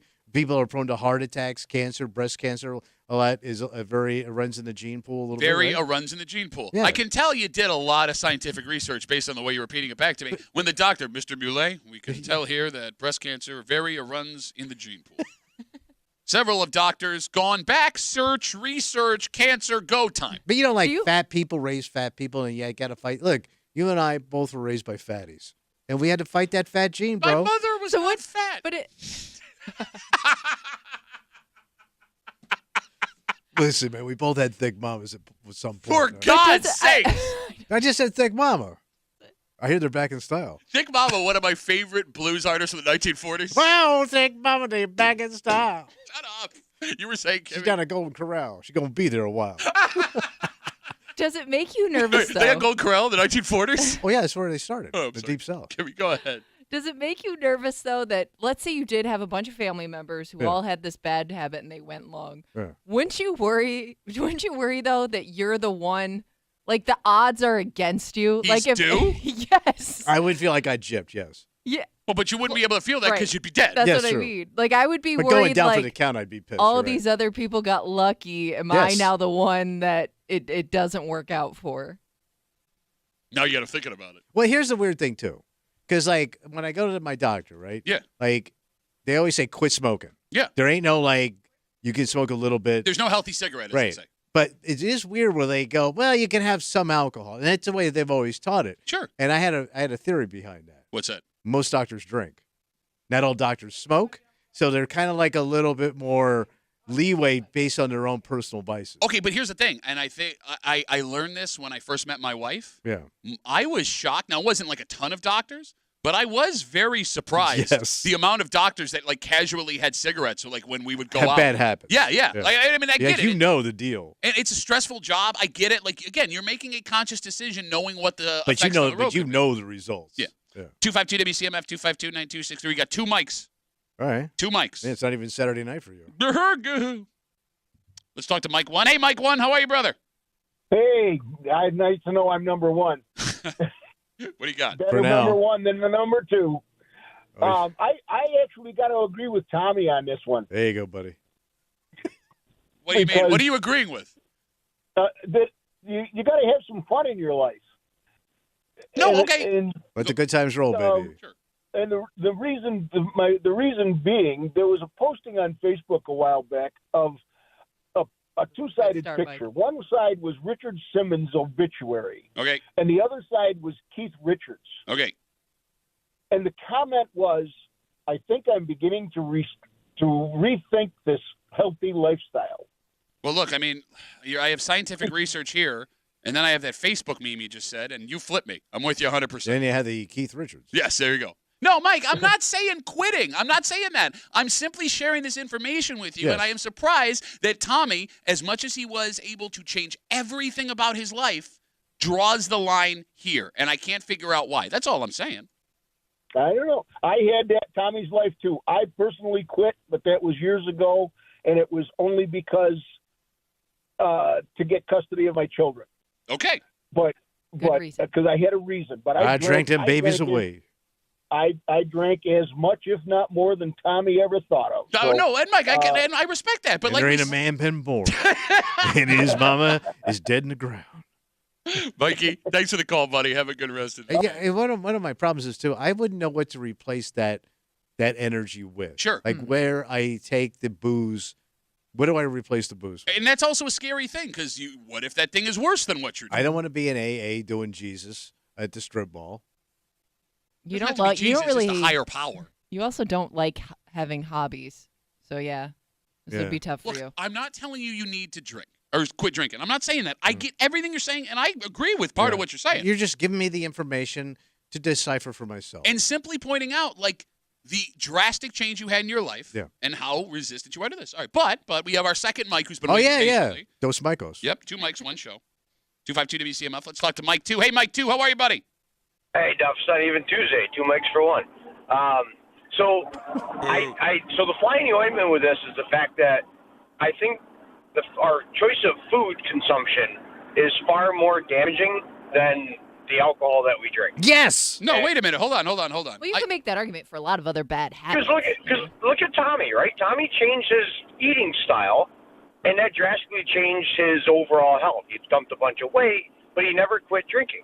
So obviously the problem wasn't the drinking. The problem was the food consumption. No, now, hold on. His mental state, I would argue, is for alcohol. We're having 2 separate arguments here because, no, I would agree also eating a bunch of bad food all the time would also hurt a you. bad habit. And yes. every scientist that runs a test, doctor, would say the same thing. It's not about what's worse than the other, right? It's not like any federal government administration person that works in Department of Health is going to be like, you know what, if you eat 5 Big Macs a week, it's probably going to be fine. They're going to have the same, like, I don't even want to know what the recommendation is for fast food from Dr. 2 French fries. It's probably the same, like, shocking. Yeah, no, we talked about this the other day.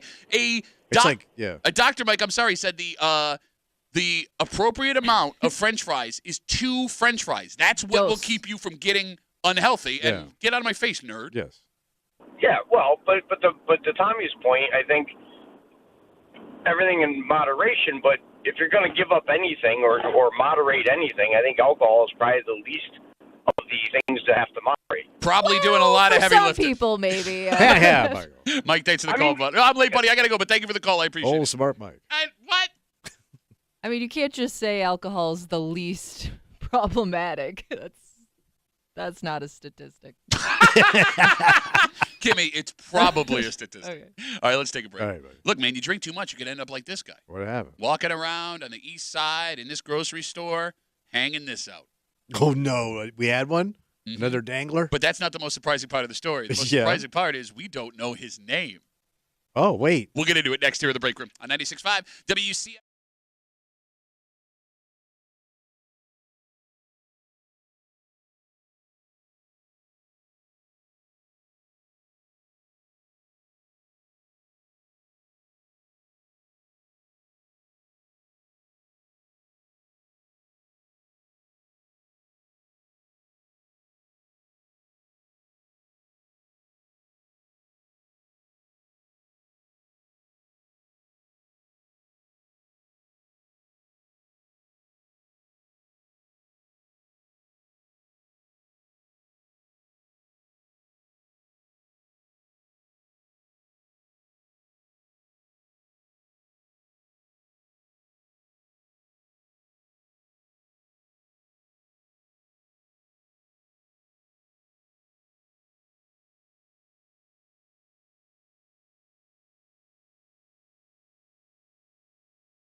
This story is shocking all around. What happened? Trust me.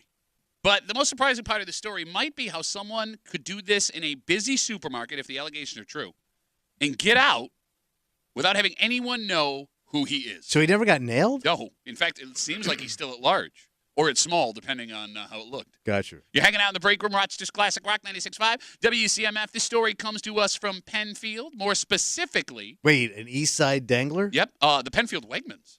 What?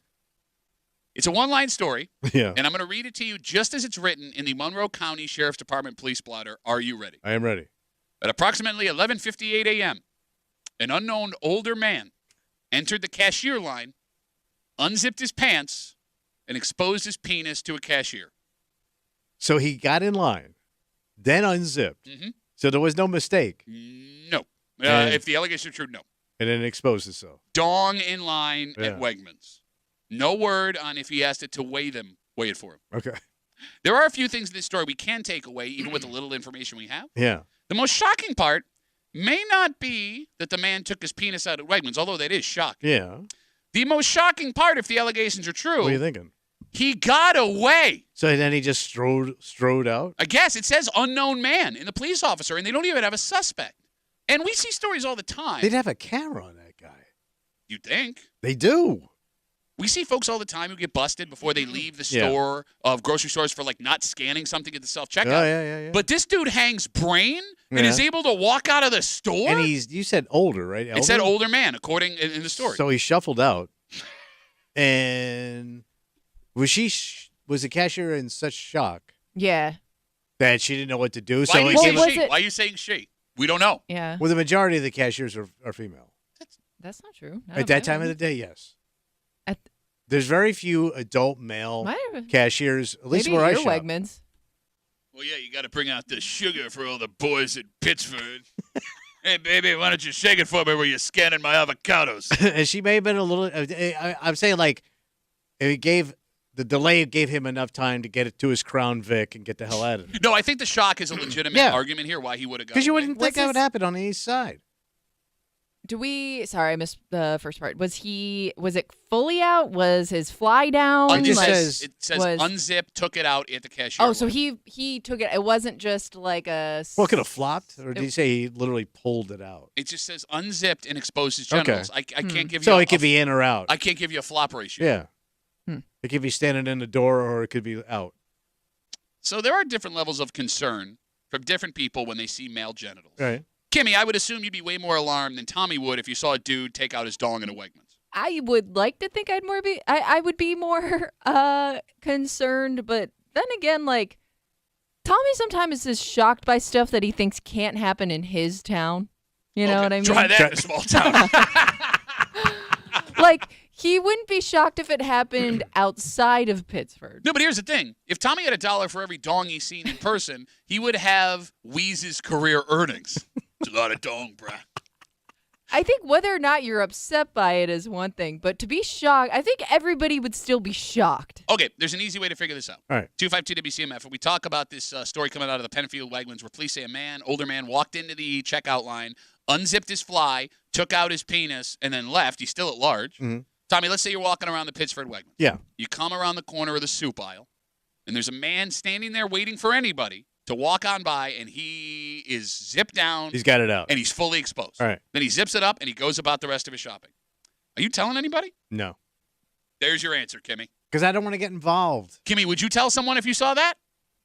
No. You wouldn't say anything? I don't want to be involved in this at all. He's walking around the store. You're talking to two known hiders. And he's probably just a sad soul. And I just feel like somebody's going to say something, and I don't want to be here when they do. You may have been the only one that saw it. You may have. Well, if I'm the only one that saw it, then why call anybody? Because it's over and done with. Okay. Do you want to get involved with that? Yeah, I think you should tell at least somebody. Like he even said the manager of the produce section, hey, that dude took his dong out. I'm going to walk over to Jimmy and Pros. Hey, Jimmy, while you're doing those cucumbers over here, I just saw a guy's penis. Yes. Can you please tell somebody? That is an appropriate response. Can you imagine going to the front desk and one of those girls comes up? Yeah. And we got a couple of those girls that they love the show. Yeah. Yeah. Hey, they would think I'm doing a joke. Are you doing a joke over there? What are there? you doing? You creep cap over there in aisle 7? You're doing a dong jokes at the service counter? Use that one in your show on Monday.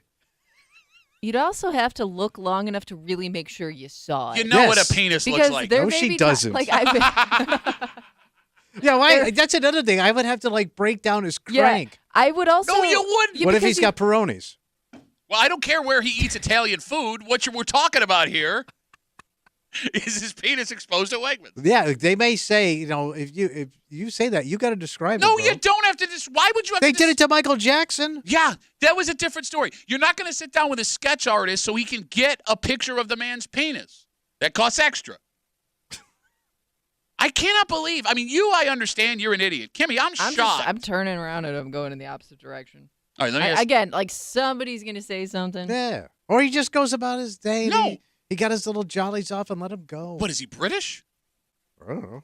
I mean, no, what you guys are describing. I'd be more concerned if he was doing something with it. Yeah. No, because you still wouldn't. If he was cranking one and No, you saw then I him. might say something. Okay, I love how Because- that's the difference. If you leave it out for everyone to see, fine. But as soon as you run the thread of, Yeah, even if he was like rubbing one out. No, that would bother you. No, let because the man talk. Because it'd be a sanitary issue. for Well, you. I would say, the tissues are 2 aisles over. We have a clean up in aisle 4. Like if I saw somebody peeing in the aisle, I would say something. wow. She's actually right. Kimmy doesn't take any nonsense. I would say I find that far more Yeah. disgusting than an exposed crank or even a rubbed crank. Well, no, fine. I mean, yeah, because urine on the floor is a legitimate, dangerous, health issue. That's, It is. Yeah, it's all gross. But, I mean, you can still tell somebody that the guy took his penis out in the soup aisle. You could. But Whole new definition for chunky soup. I know. 252 WCMF again with this one-line story we have from the Monroe County Sheriff's Department around noon, an unknown older man entered the cashier line at the Penfield Wegmans, unzipped his pants, and exposed his penis to a cashier. According to police, he got away. Somehow he is not in custody. strode off into the sunset. So it does say older man. Yeah. How old do you think older is? Well, you got to be 55 plus, I would say. You think so? Well, that's what I think. If a younger person said older person, Okay. I would say 55. No, because I thought I would think older than that. Okay. Well, I guess it all depends on Yeah, the but you age. work with a fossil. Yeah, and you're older. Much but- older than anyone we've ever met in our lives or anything that's existed on the earth. I would If we think that cut you in half and counted your rings, you don't have enough fingers to incorrectly tell us how many rings there would be. 3. I think they would have to almost look elderly for somebody to call them an older. So you're talking like 70s, 80s. Yeah. Like bent over. No, because they would shuffling. say elderly. They wouldn't say older. Maybe. You know, it's also funny, too. If this is an 18, 19-year-old cashier, older could be 38. Yeah, true. Think about how old you thought people looked, Yeah. Kimmy, when you were in college. But people that age don't dress old like back in the old days. Everybody looked adult at a certain point. But now you could be 38 and looking pretty sharp. I love how Tommy Fashion here thinks the clothes they're wearing determines whether or not they look Well, I older. think it kind of does add to it if you're dressed like an old fart or you're dressed pretty hip. You look like you got modern threads on, or you look like Grandpa. I'm done talking to you. 252 WCMF, 252-9263. You know why? I see you guys on hold. Why is it always older guys getting caught taking out their penises? Because they're the only ones who do it. Well, no, that's what I mean. Why are they the only ones doing it?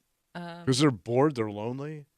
Think Think about this. They probably haven't had sex in years. Even if they're married, they could have had a sexless 20-year run in their marriage where they don't even sleep in the same bed. But what is exposing it do? Why did all of a sudden that turn you on? You go a little screwy if you don't get laid. All right, I got 3 I theories. think old guys get backed up just like you young boys do. Oh, my God. Yeah. Mine fill up just like yours, son. Stop. You got to feed that dog, that bald dog. 3 theories before we take one call. 3 theories? Right. 3 theories as to Isn't why that a new beer over at Jenny? 3 theories as to why it's always older guys getting caught taking out of their penises. All right. 1, it's just a weird thing that certain guys of a certain generation are into. Like boomers love taking their penises out. Right. 2, young guys do like to take their penises out, but they get their kicks doing it via text and social media. Okay. Whereas older guys are not as... Because, Kimmy, we've talked about in the past how many of your friends on dating apps will get surprise penis. Oh, I don't even think they have to be on dating apps. It's simply being on Facebook. Okay. All right, so what's the third? 3, this isn't so much a kink as it is older men having something going on in their brain once they have a certain age. Like, it's more Dementia? of a... maybe dementia's the wrong word, but yeah, something that's like... This isn't a sexual kink thing. This is like something going on. Okay, as so you there's get a mental problem. Maybe. All right. Maybe. Like, does Naked show up? Naked does show up in a bunch of different ailments in the older set. Because, like, you had to take care of your mom and dad. Your dad's penis showed up a ton in the stories you tell. Yeah, that was at the store. 252 WCMF. Let's talk to John before we move on. Hey, John, how are you, buddy? Good morning. Hello, John. Years ago, my mother-in-law went to Tops on Buffalo Road, Okay. and she had a new vehicle, so she parked out farther away from the door, And Yeah. she saw a man in his car, and he was kind of shaking a little bit, so she thought maybe he was having a seizure or something. And she walked over, and he was doing some power hitchhiking. All right. So Power hitchhiking. my mother-in-law was disturbed about it, went home. She ended up calling Gates Police, and the cop came over, and she was telling him what was going on. And he was trying to get a description and, what he looked like and stuff. And he asked her, he goes, well, how big was he? So my mother-in-law put her two fingers out, I don't know, 6-8 inches apart. And he started laughing. He goes, no, I meant how tall?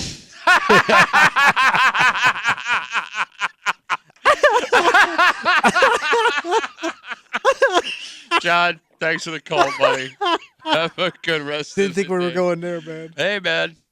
That's Never weird. underestimate an old Italian woman Yes. and her knowledge of penis. How tall? Let's take a quick break. We got Yeah. a quick one here because we got our good buddies Mike Danger and Ryan Duffy. RD's here. He will be coming in to Fantastic. recap Tommy's picks here on a Football Friday. But before we get there, there are things that make you know the holidays are here. Oh, sure. And we have the number one thing in front of us, and it's a strange thing because this should not be as popular as it is. In fact, it's so popular, it ruins our industry for 2 months. Oh, wow. Every single year. And we'll get into it next here in the break room on CMF.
We got our good buddies from 95.7 The Fan, Mike Danger, who is currently in the back of Kimmy's camera. Give him a wave there, Dange. There he is. And from the Let's Go Duffalo podcast, Ryan Duffy. RD's here? Yep, they'll be coming in just to recap Tommy's picture this morning on a very important Football Friday in a sec. But we got a quick one here. Go ahead. We're too busy talking about penises. We went too long. The holidays are right around the corner, hanging out in the break room on CMF. And there are ways you know the holidays are here. Sure. Things you look forward to. And it turns out, according to this new study, the number one thing people look forward to the most that let them know the holidays are here. What at? Christmas music on the radio. I don't get it. Thank you. Because you hear it all over the place now. How do people still like that? Doesn't it start like right after Halloween? It might start. Yes. Yeah, we might be doing it right now. Like, okay. There's the stations that go 24/7 for the holidays. Yeah, there's a station or two in town that flips to total Christmas music all the time. And we'll just give you a little behind the scenes of radio real quick.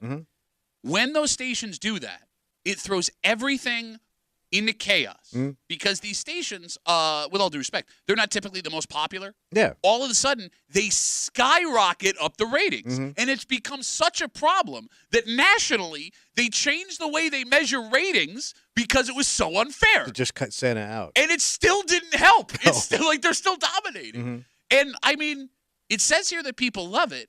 It's just hard to wrap your head around why people love it. Well, there's all the standards, right? But now every celebrity has a Christmas album. Here we go. Oh. They do. You took shots at Michael Bublé. Michael Bublé. You know who I'm saying.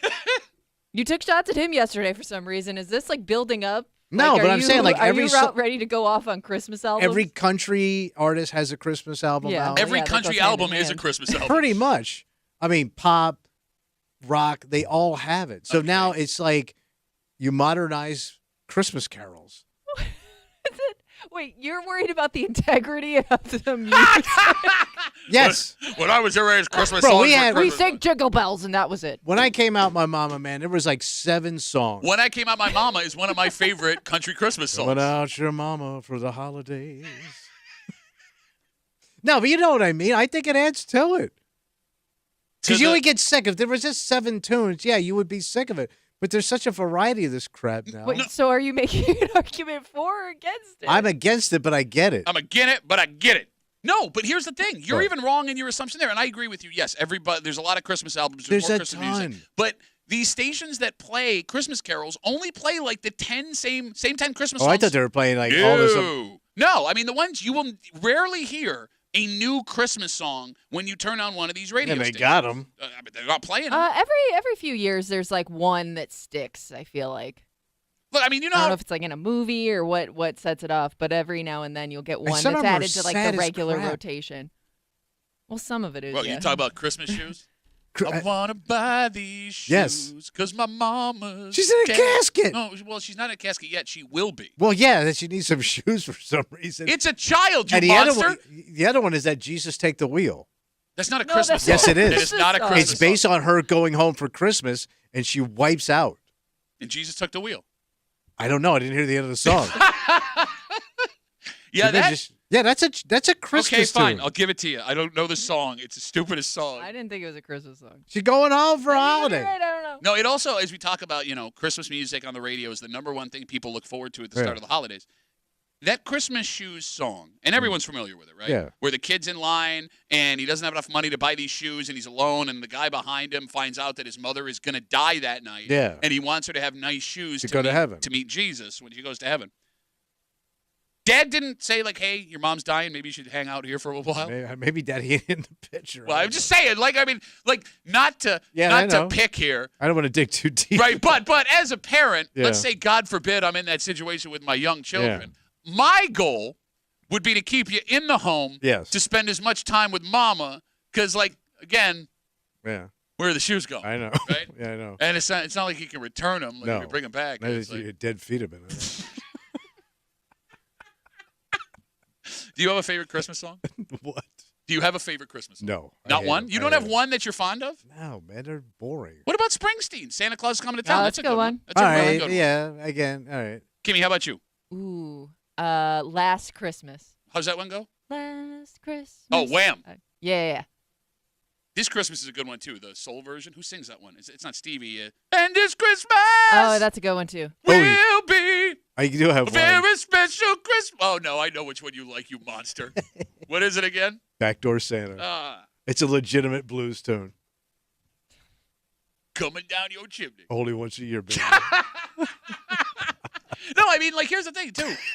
Classic rock has a ton Yes, of, they do. right? I mean, Paul McCartney and Wings did That's another one. Wonderful Christmas Time. That's a good song. So, like, if CMF wanted to, we could probably flip Christmas music the whole season, and you wouldn't hear a repeat. So All right, we now I used think I'm in on to. Christmas music. So Christmas Day, we used to play all kind of artists playing Christmas tunes in the morning. We don't do it anymore, but yeah, it went all morning on Christmas Day. CMF, you get up morning of Christmas, and that's it. Well, because Weez was Jewish, so he didn't celebrate Christmas, so he came in and played those tunes. Oh, that makes sense. Yeah. I thought you were going to say we was Jewish and we would not allow them to play Christmas music while he was here. No. Right, it happened. All right, let's take a break. Right. Tommy made his picks this morning. Yeah, we got to get after it, son. Yeah, well, you already got after it because now you got a whole bunch of dog sayings you've been using all morning, and I despise you for it. Tommy made his picks today. It may be one of the most chaotic, exposing him for being a moron pick sessions we've ever had. Tommy told it like it was. Now we got from 95.7 The Fan, Mike Danger, and from the Let's Go Duffalo podcast, Ryan Duffy. Ryan Duffy. What will Ryan be? Log on to our YouTube, Twitch, the Odyssey app, and WCMF.com. The Break Room WCMF on YouTube and Twitch. We'll get into it next on a Football Friday here in the Break Room on CMF.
Bills, Chiefs, 425 live Sunday right here on 96.5 WCMF. If you want to watch the game. Oh, where do I go? You can do it with the coolest, angriest woman we know. She is nasty today. She's very mad today. Yeah, she hates you.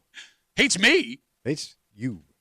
Kimmy is going to be hanging out at the Bill Gray's Tap Room in Chi-Li. Fantastic food, delicious drink, and Kimmy. Lady K. That's right. She will be out there. Go spend your Sunday watching this massive game with Kimmy at the Bill Gray's Tap Room in Chi-Li and your friends from 96.5 WCMF. All right. I'm going to give you your chance now, everybody listening. Yeah. You can log on to the Odyssey app, WCMF.com, YouTube, and Twitch to watch our live stream, because we've had a lot of guesses about what was going to show up in the room today.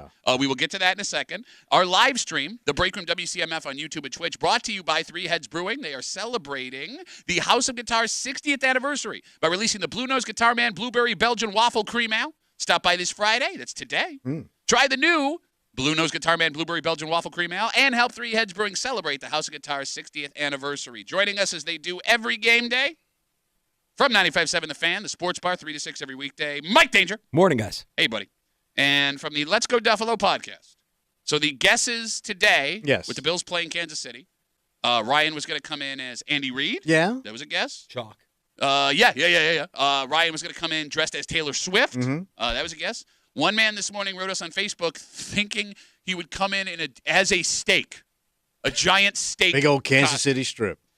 Joining us from the Let's Go Duffalo podcast, Ryan Duffy. Good morning to all those people out there in radio and stream land and all my friends listening to me on the radio right now. So I think I nailed it. Okay, what do you think? I thought he was going to be a jazz musician because there's a lot of famous jazz guys from Kansas City. Did he get it? Oh, yeah. Jazz Ryan. So who are you today?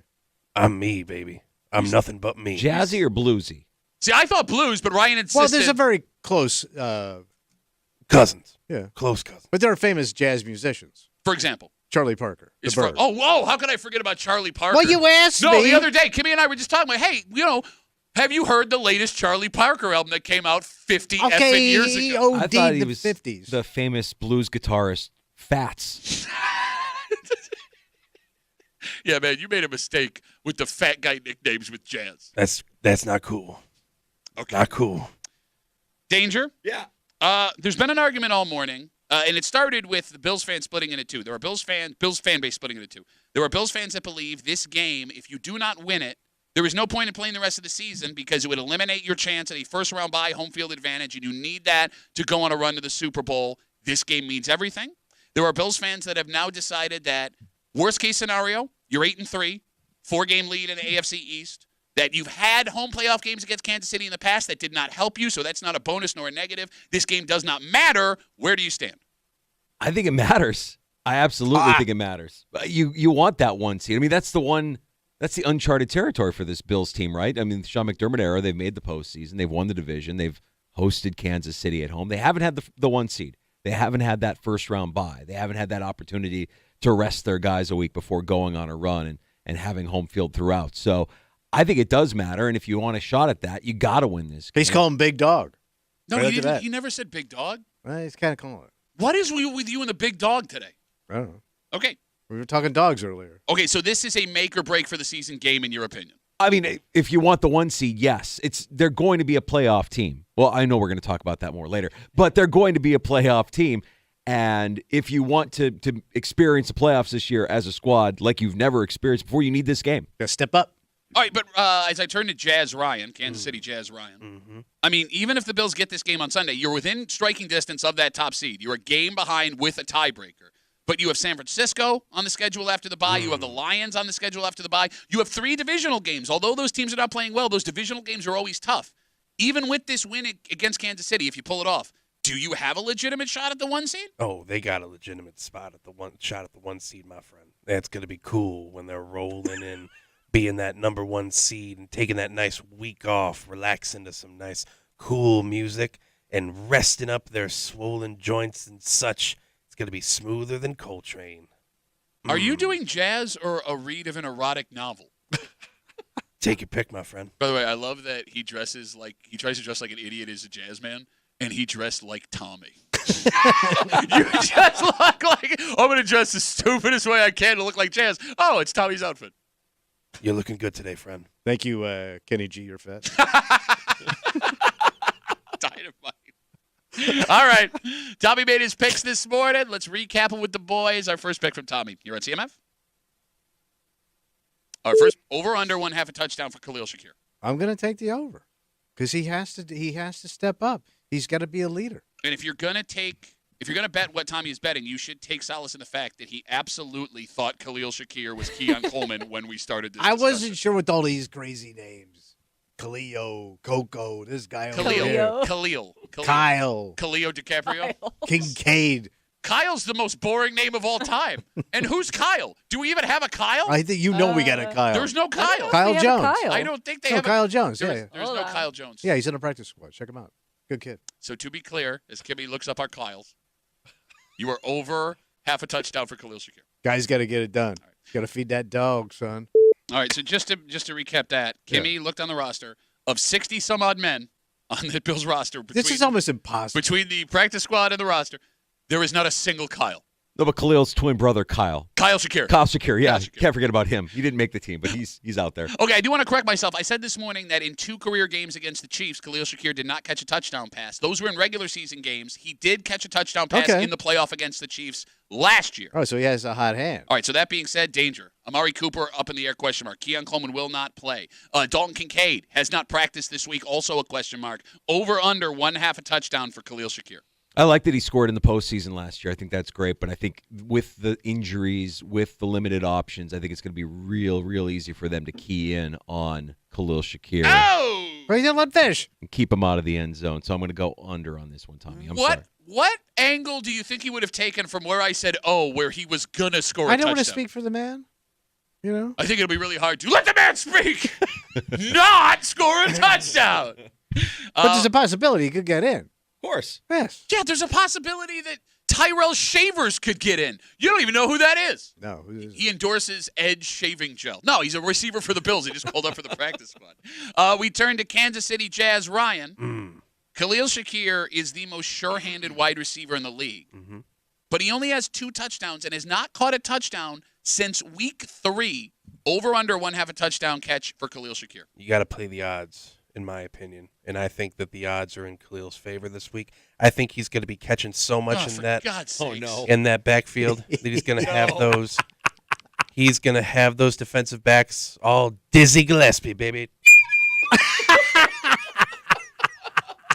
I'm taking the over on this one. If you're Carrot Top, right? Brought it props. He's He's the a only prop Carrot comic. Top we've ever had. No, he's Muffin Top. He, if you're not watching the live stream, Ryan has brought out a recorder. Stop, for God's sakes.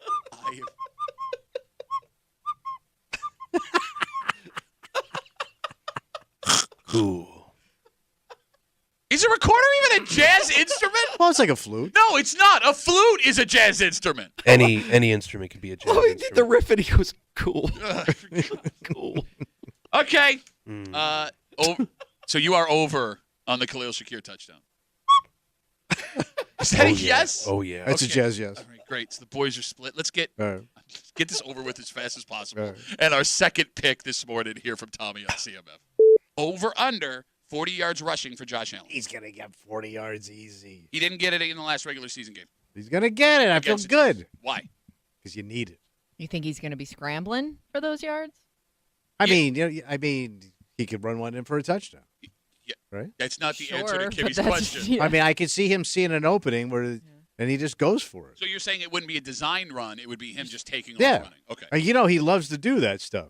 You don't think he wants to do that on national television? Chuck that ball into the end zone? All right, so to be clear, you are over 40 yards rushing for Josh Allen. His Clipper's going to be moving, bro. He's going to be the Yankee Clipper with good wheels. In the last 2 games Yeah. against the Kansas City Chiefs, Josh Allen, Yankee Clipper. in the regular season, he rushed for 32 yards. In the playoff game, he was over 70. So he's 1-1 in the last 2, over under 40 yards rushing. Ryan, those receivers being hurt could keep this from happening or could help this happen. Over under 40 yards rushing for Josh Allen on Sunday. 40 yards. That's nothing. That's nothing for my boy Josh. And I think, he loves that contact. He's going to be hitting those Kansas City defenders so hard, their joints are going to be all Duke Swellington. Cool. I'm taking the over on this one, baby. All right, so I would like to go to the mean people online that are now throwing nicknames at Jazz Ryan. Mm-hmm. For example, John Cold Cuts. Okay. Piles Davis. And Puke Ellington. Okay. Yeah. Danger. I do want to throw another one in there. Go ahead. We got Mug Flutie. Danger. Over. That one doesn't even make sense. Over under 40 yards rushing for Josh Allen on Sunday. Yeah, I mean, I think with limited options in the pass game, he's going to have to kind of take matters into his own hand, right? You have a good run game with James Cook, with Ray Davis, with Johnson as well. But I think, Josh has been known to take matters in his own hands, especially in games that matter more than the average game. This one does. I think he will go for over 40. Look at that. Sweepola. Cool. It's Mike Danger from 95.7 The Fan. You can catch him every day, 3 to 6 on the Sports Bar. Let's Go Duffalo podcast. Ryan Duffy recapping Tommy's picks this morning on a Football Friday, getting ready for the Chiefs. Let's get to our third pick from Tommy this morning on CMF. Over under 1.5 interceptions for Patrick Mahomes. So he's got to get a deuce. Picked off twice. He would have to throw 2 picks furthest to hit on an over. Of course they are, man. Wow. That's a bold. Come on. Didn't you see what that team did last week? Against Joe Flacco. Oh, I was told Joe Flacco. Very protective on the ball. Wild veteran. Yeah. I say he gets picked off. I'm going to take the over. So 2. 2. No, because you said he gets picked off, and you can try and fight it if he throws 1. No, I'd say he's going to get picked off twice. Okay, great. By the way, he's holding up 4 fingers. He's such an idiot. Maybe 4. I don't know. His hand does not work. Could be He's Pick City. Picked off Pick this many City. times. Oh, my God. We could be looking at Pick City. He's going Pick City. Here is your fun fact of the day. What's the fun fact? I'm talking to Danger. I'm listening. In the regular season, Sean McDermott seems to have Mahomes' number. Got him. In his career against Sean McDermott, he's thrown 5 interceptions in 4 games, and he's thrown 2 interceptions in 2 of them. So half of the games that Patrick Mahomes has played against Sean McDermott's defense, they've picked him twice. Over under 1.5 interceptions for Patrick Mahomes. Yeah, I wonder what this defense would look like if Matt Milano was out there. He's returned to practice, and we probably won't see him until after the bye. But I think that makes a difference. Dorian Williams, for as good as he's been in his stead, he's not Matt Milano. He's still a little undisciplined. He kind of goes everywhere, and I think there's going to be room for these guys to roam free in the Bills' secondary. I don't see Mahomes throwing more than 1 pick in this game. I could see a pick. A pick. See a turnover, but 2 feels like a little much. One always leads to 2. Yeah, it does. Okay. So you you're can't just throw 1 pick. I'm going under, yeah. You're under. But barely under. We turn to Fat King Cole. Up until 2 weeks ago, Patrick Mahomes had more interceptions than touchdowns. Statistically, he's having one of the worst seasons of his career. However, when DeAndre Hopkins, who the Chiefs traded for, showed up the last 2 weeks, 4 touchdowns, no interceptions, that could be the difference. Over under 1.5 interceptions for Patrick Mahomes. I love this pick. I love this pick so much. That Buffalo defense is playing with such gusto, and they're motivated, baby. I think they're going to get the over on this one. They're going to pick him off so much, they're going to have to call the cops. You know what's going to happen when they call the cops? What's that, buddy? They're going to be felonious monk. Pretty deep cut. Cool. I'm taking the over. Baby. Duke Dellington has spoken. You sound like Batman. You don't sound like a jazz musician. Where is she? Where's Rachel? Where are the other drugs going? Okay. I am the world's greatest. Shut up! Danger is the only person I like in this room today. Kimmy already yelled at me. You've made my life a living hell. Whatever this is sucks. It's not what I am, but what I do. Let's get to that defines me. Our fourth. Let's get to Tommy's 4th pick this morning here on CMF. Do the Bills win? And if so, is it more than 3? And that's all I need an answer for. I don't need anything. Well, I think smack you with that hockey stick. I think the Bills are going to win. But you're asking me do they cover the points? Yes. Okay. I think they cover the points. So that's it then? Okay. I think what you could just stop. You don't have to keep going. No, I think I would, but beyond that, I don't think we're looking at a blowout. Okay, good. Okay. I think we're looking at a mini blowout. Well, no, this isn't a thing. We're not going to do this. I think they win. What the hell is a mini blowout? They win by a touchdown. They win by 7 That's not a points. blowout. No, that's what I said. It's a mini You blowout. could just say they win and cover. What's then. a mini blowout? They win by a touchdown. Mini blowout. Mini blowout. Okay, shut up. Something new. We're floating out there. You like you're just making something. Wait, up. you don't like anything I do. I don't like it for you. This isn't a good thing for you. Let him go. He says that. She says that every week. I'm trying to help. And she's always right. It's never good for you. When has it ever been good for you? See how I brought you two back together? Oh, it turns out You just got played, man. I asked why were there only one set of footprints in the sand, and it turns out it's because we were both punching Tommy off of the beach. We turned to Billy Hollandaise.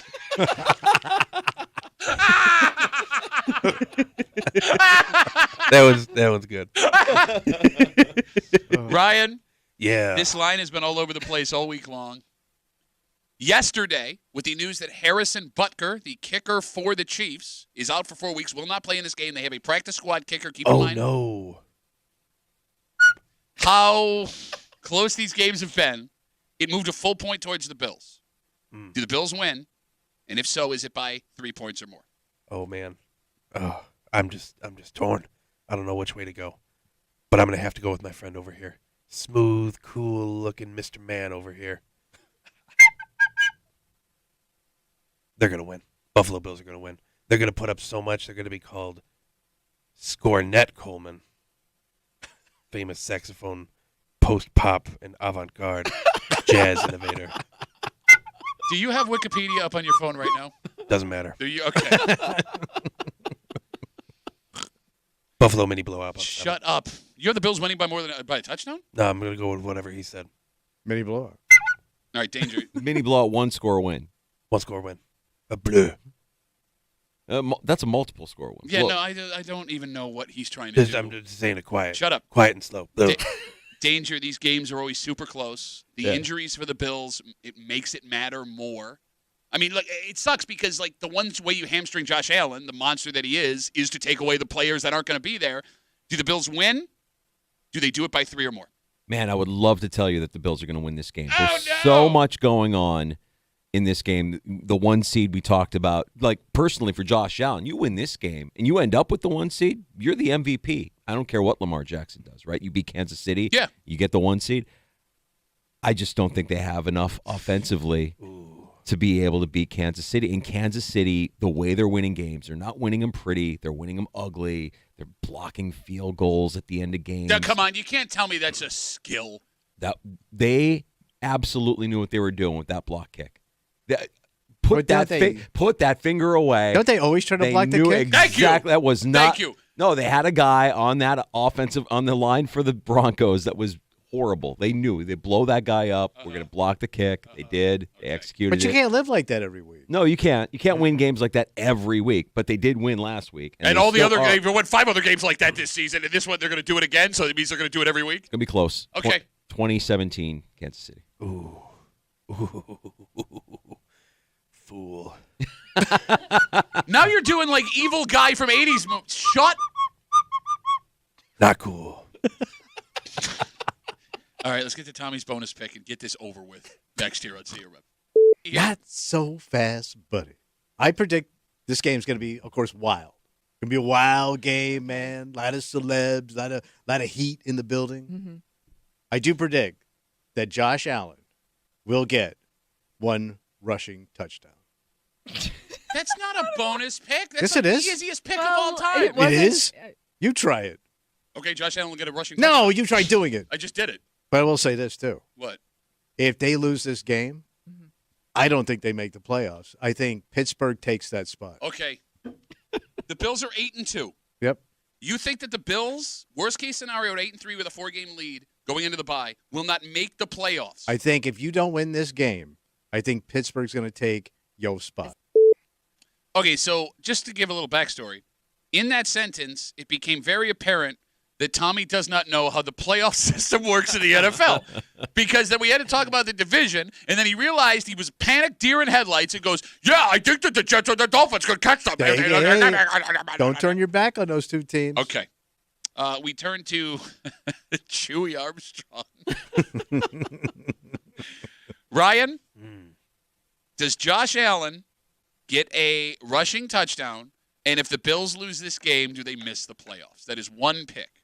It's one pick. Well, first part of that, he's definitely going to get that rushing touchdown, so I'm there. Okay. As much as it pains me, I think part of the Jazz scene is loyalty, family to each other. No, they all what? So I think, as much as I'm going down with this ship, if the Bills win or if the Bills lose, which they won't, but if they do, I don't think the Bills are going to make the playoffs. I think he's right. It's I'm the going to go Jazz with family, him. man. We stick together. You could have been Andy Reid. You would have just had to put on a red sweatshirt.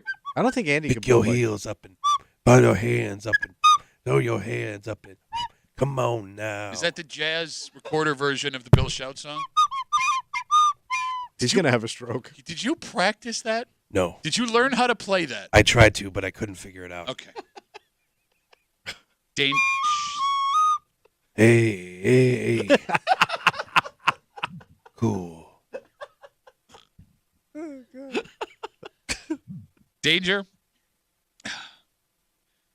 Does Josh Allen get a rushing touchdown? Yes. And if the Bills lose this game, do they miss the No. playoffs? Okay.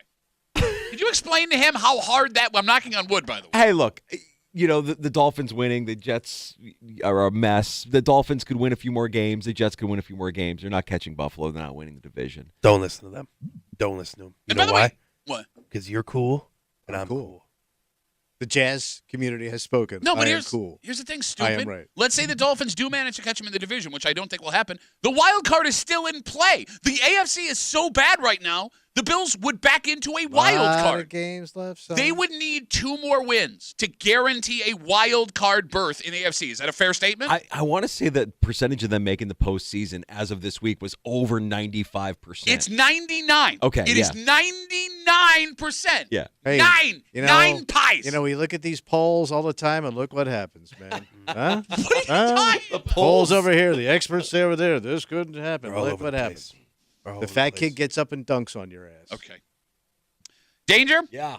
The Sports Bar 3 to 6 every weekday on 95.7 The Fan. What do you got going on today? From Bill's Digest, Alex Brasky. Brasky? Alex gonna- Brasky. Alex Brasky. He's going to stop by, and then we'll talk some fantasy football with Andy Behrens from Yahoo as well. Okay. And Ryan, if I wanted to listen to the new Let's Go Duffalo podcast, where could I find that? What you do, you can find that on the free Odyssey app or wherever you get your podcasts, and you can also find us on social media at let's.go.duffalo.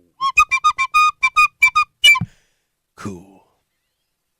Go Bills. I really like Big Gap Mangione. What? Oh, I thought you meant Turkey Swiss Rat Man Jody. Boys, always a pleasure. Yes. Thank you. Thank you so much. We got a creep cap coming at you. Ooh. And what might be the most brilliant and worst insurance scam of all time. Scamola. A bear ripped this person's Oh, car apart. God. And there's video of it. It's priceless. And it's the video that buried them. Mhm. And we'll get into it next here in the break room on CMF.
All right, here's the thing. What happened? When you hear this, it's going to sound like the stupidest idea ever. Okay. And these people are probably going to end up going to jail.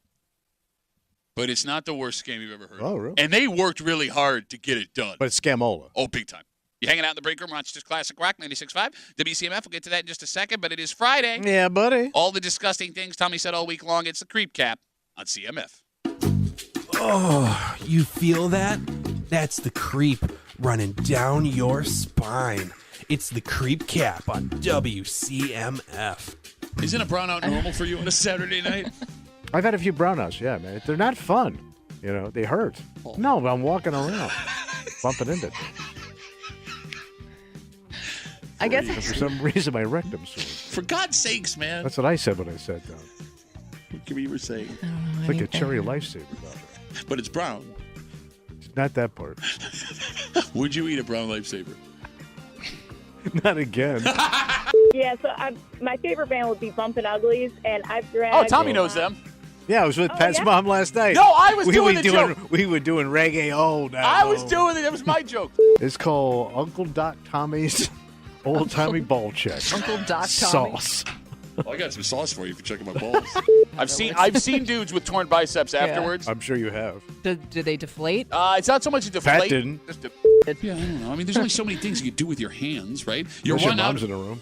But think of all the young talent down there you're going to be scoping with your boys. God, okay. Scoping with the boys. He's got vibes that he's scoping the young talent with the boys. You don't think that's a thing? Were you watching like a teen drama from 2000 last night? But Okay. Did they move it? It's the same parts than when I was a kid. I will. They're just shaved. You got a better view than I had at that age. He's got to go. He's got an appointment for his mastectomy. He's got to get that checked out, right? Pills for his bone density, because you know that happens at your age with osteoporosis. No, I checked my bone density last night. It was great. Yeah, where was that? I was at your mother's house. Your mama. It's so good to be a creep. It is Creep Cap on CMF. There are 4 men that are facing conspiracy and insurance fraud charges. So what are they trying to pull? Well, it turns out one of these men owned a 2010 Rolls Royce. Wait. Ooh, fancy. A goddamn Rolls Royce. That's right. That's the Cadillac of cars, bro.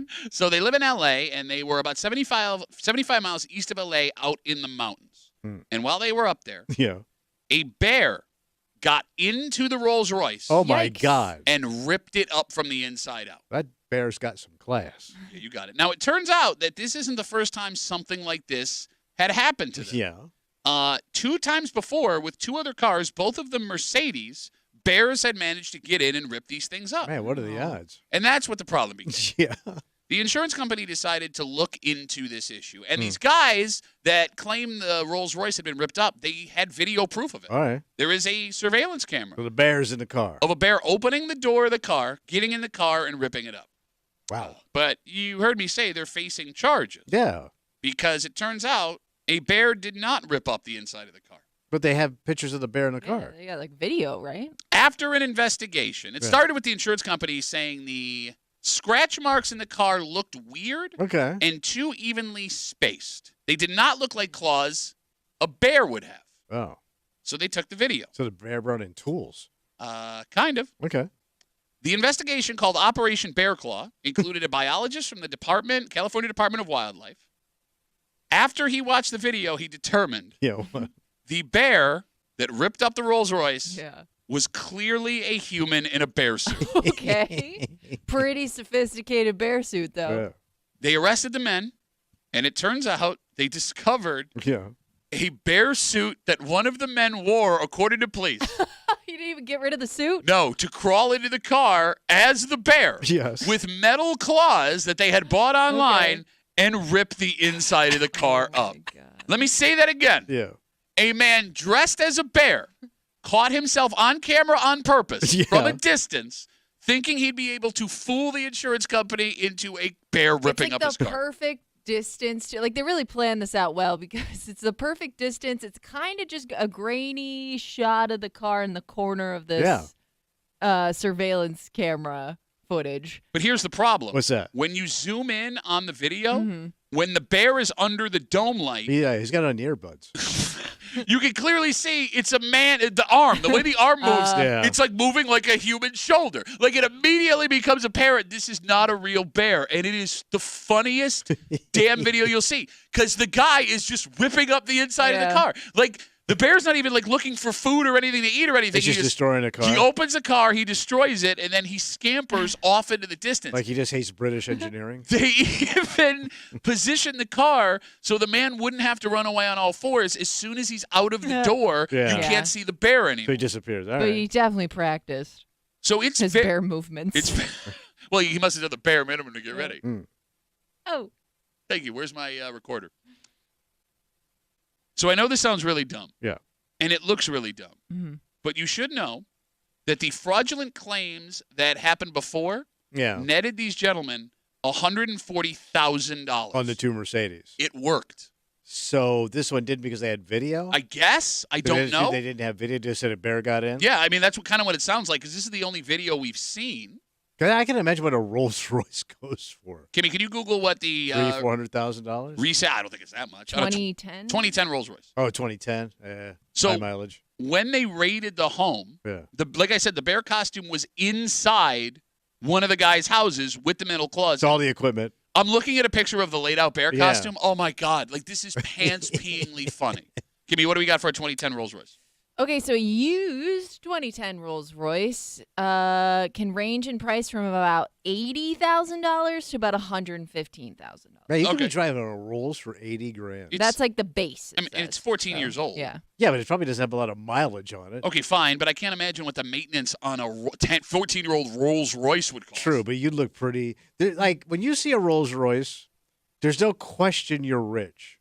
Like back in the day, that was the gold standard of wealth. You don't see a lot of them. No. No, I don't know how many I've seen in my life. Like you would probably see more Bentleys than you would see a Rolls. Yeah, that's fair. But just based on young guys buying them, like in the NFL. But here's the thing: like Rolls Royce. Here's how you know someone that has a Rolls Royce is broke. Rolls Royce are designed to be driven by somebody else with you in the back. A chauffeur. Yeah. So if you're driving your own Rolls Royce, you fake money. So I'd have to lose the plow attachment. You would have to do the that. salt spreader. You know someone's really rich when they have a bear driving them in their Rolls Royce. You know it because you got to train that bear just right. Don't piss him off. These men could have pulled it off. Like here's the thing: I don't know if these guys are the dumbest men in America. Because that's not a big payoff. Then if that thing's only worth $80,000. I mean, I guess if you make it to the point where it's unfixable, Drivable, like totaled. Yeah, I mean, you would get the $80,000. And I don't think ripping up the interior says your car's plus whatever you paid for the bear costume, you're down that. Right, and the claws. And I mean, it's a very authentic bear costume. If you're trying to not be a bear. Yeah, I think I respect them for what they tried. Right? I mean, you know. But like you said, they did pull it off twice. Yeah. And they're going to jail. Yeah. Probably if they're convicted, but they can't be long jail. I don't know. How long? What's the average time a bear gets locked up for? What's hibernation? 9 months.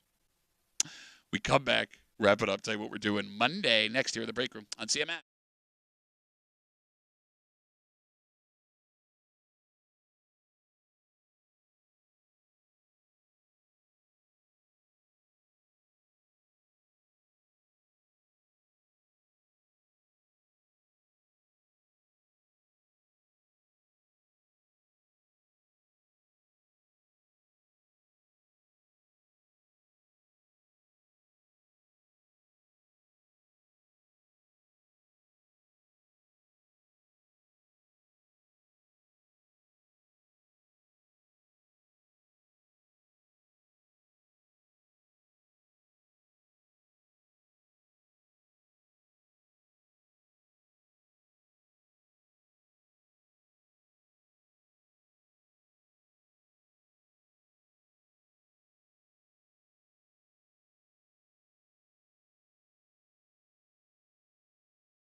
That's going to be a Rabbaroo. Patio Friday, big game Rabbaroo. That's right. Bills Chiefs 425 live right here Sunday on CMF. Kimmy will be at the Bill Gray's Tap Room in Chi-Li. Yep. So she'll be there right at 425. Go check her out. All that good stuff. We'll be back here Monday to cover, hopefully, what is a big Bills win. Yes. We will recap all of Tommy's picks. We will hope that he figures out how the NFL playoffs work. We've been having football discussions with him for over a decade now. And only today did we realize he doesn't understand playoffs. We will also Of course, have... you got to get to the playoffs, son. Shut up. Feed that dog. We will also have our good buddy from Buffalo Plus at 13 Wham. Hot takes, Dan Chesty. Keep it down. The kids crying fates. Cursing on the radio. Watch your mouth. Just after 9 o'clock Monday. Post-game Monday here at the break room on CMF. We got to get out of the way for Kimmy, who must have something else going on in her life because there's no way she could be as mad as she was at us. Oh, she was all at you, bro. I was not mad at Tommy. Oh, I forgot. It's hard to stay mad at me. I am mad at you every today day. just wasn't your day. We'll get there. For Tommy Muley, who sees himself as the most charming man in America. Right now. And only him. My name is Pat W. We'll see you Monday morning in the break room, 6 a.m. on 96.5 WCMF.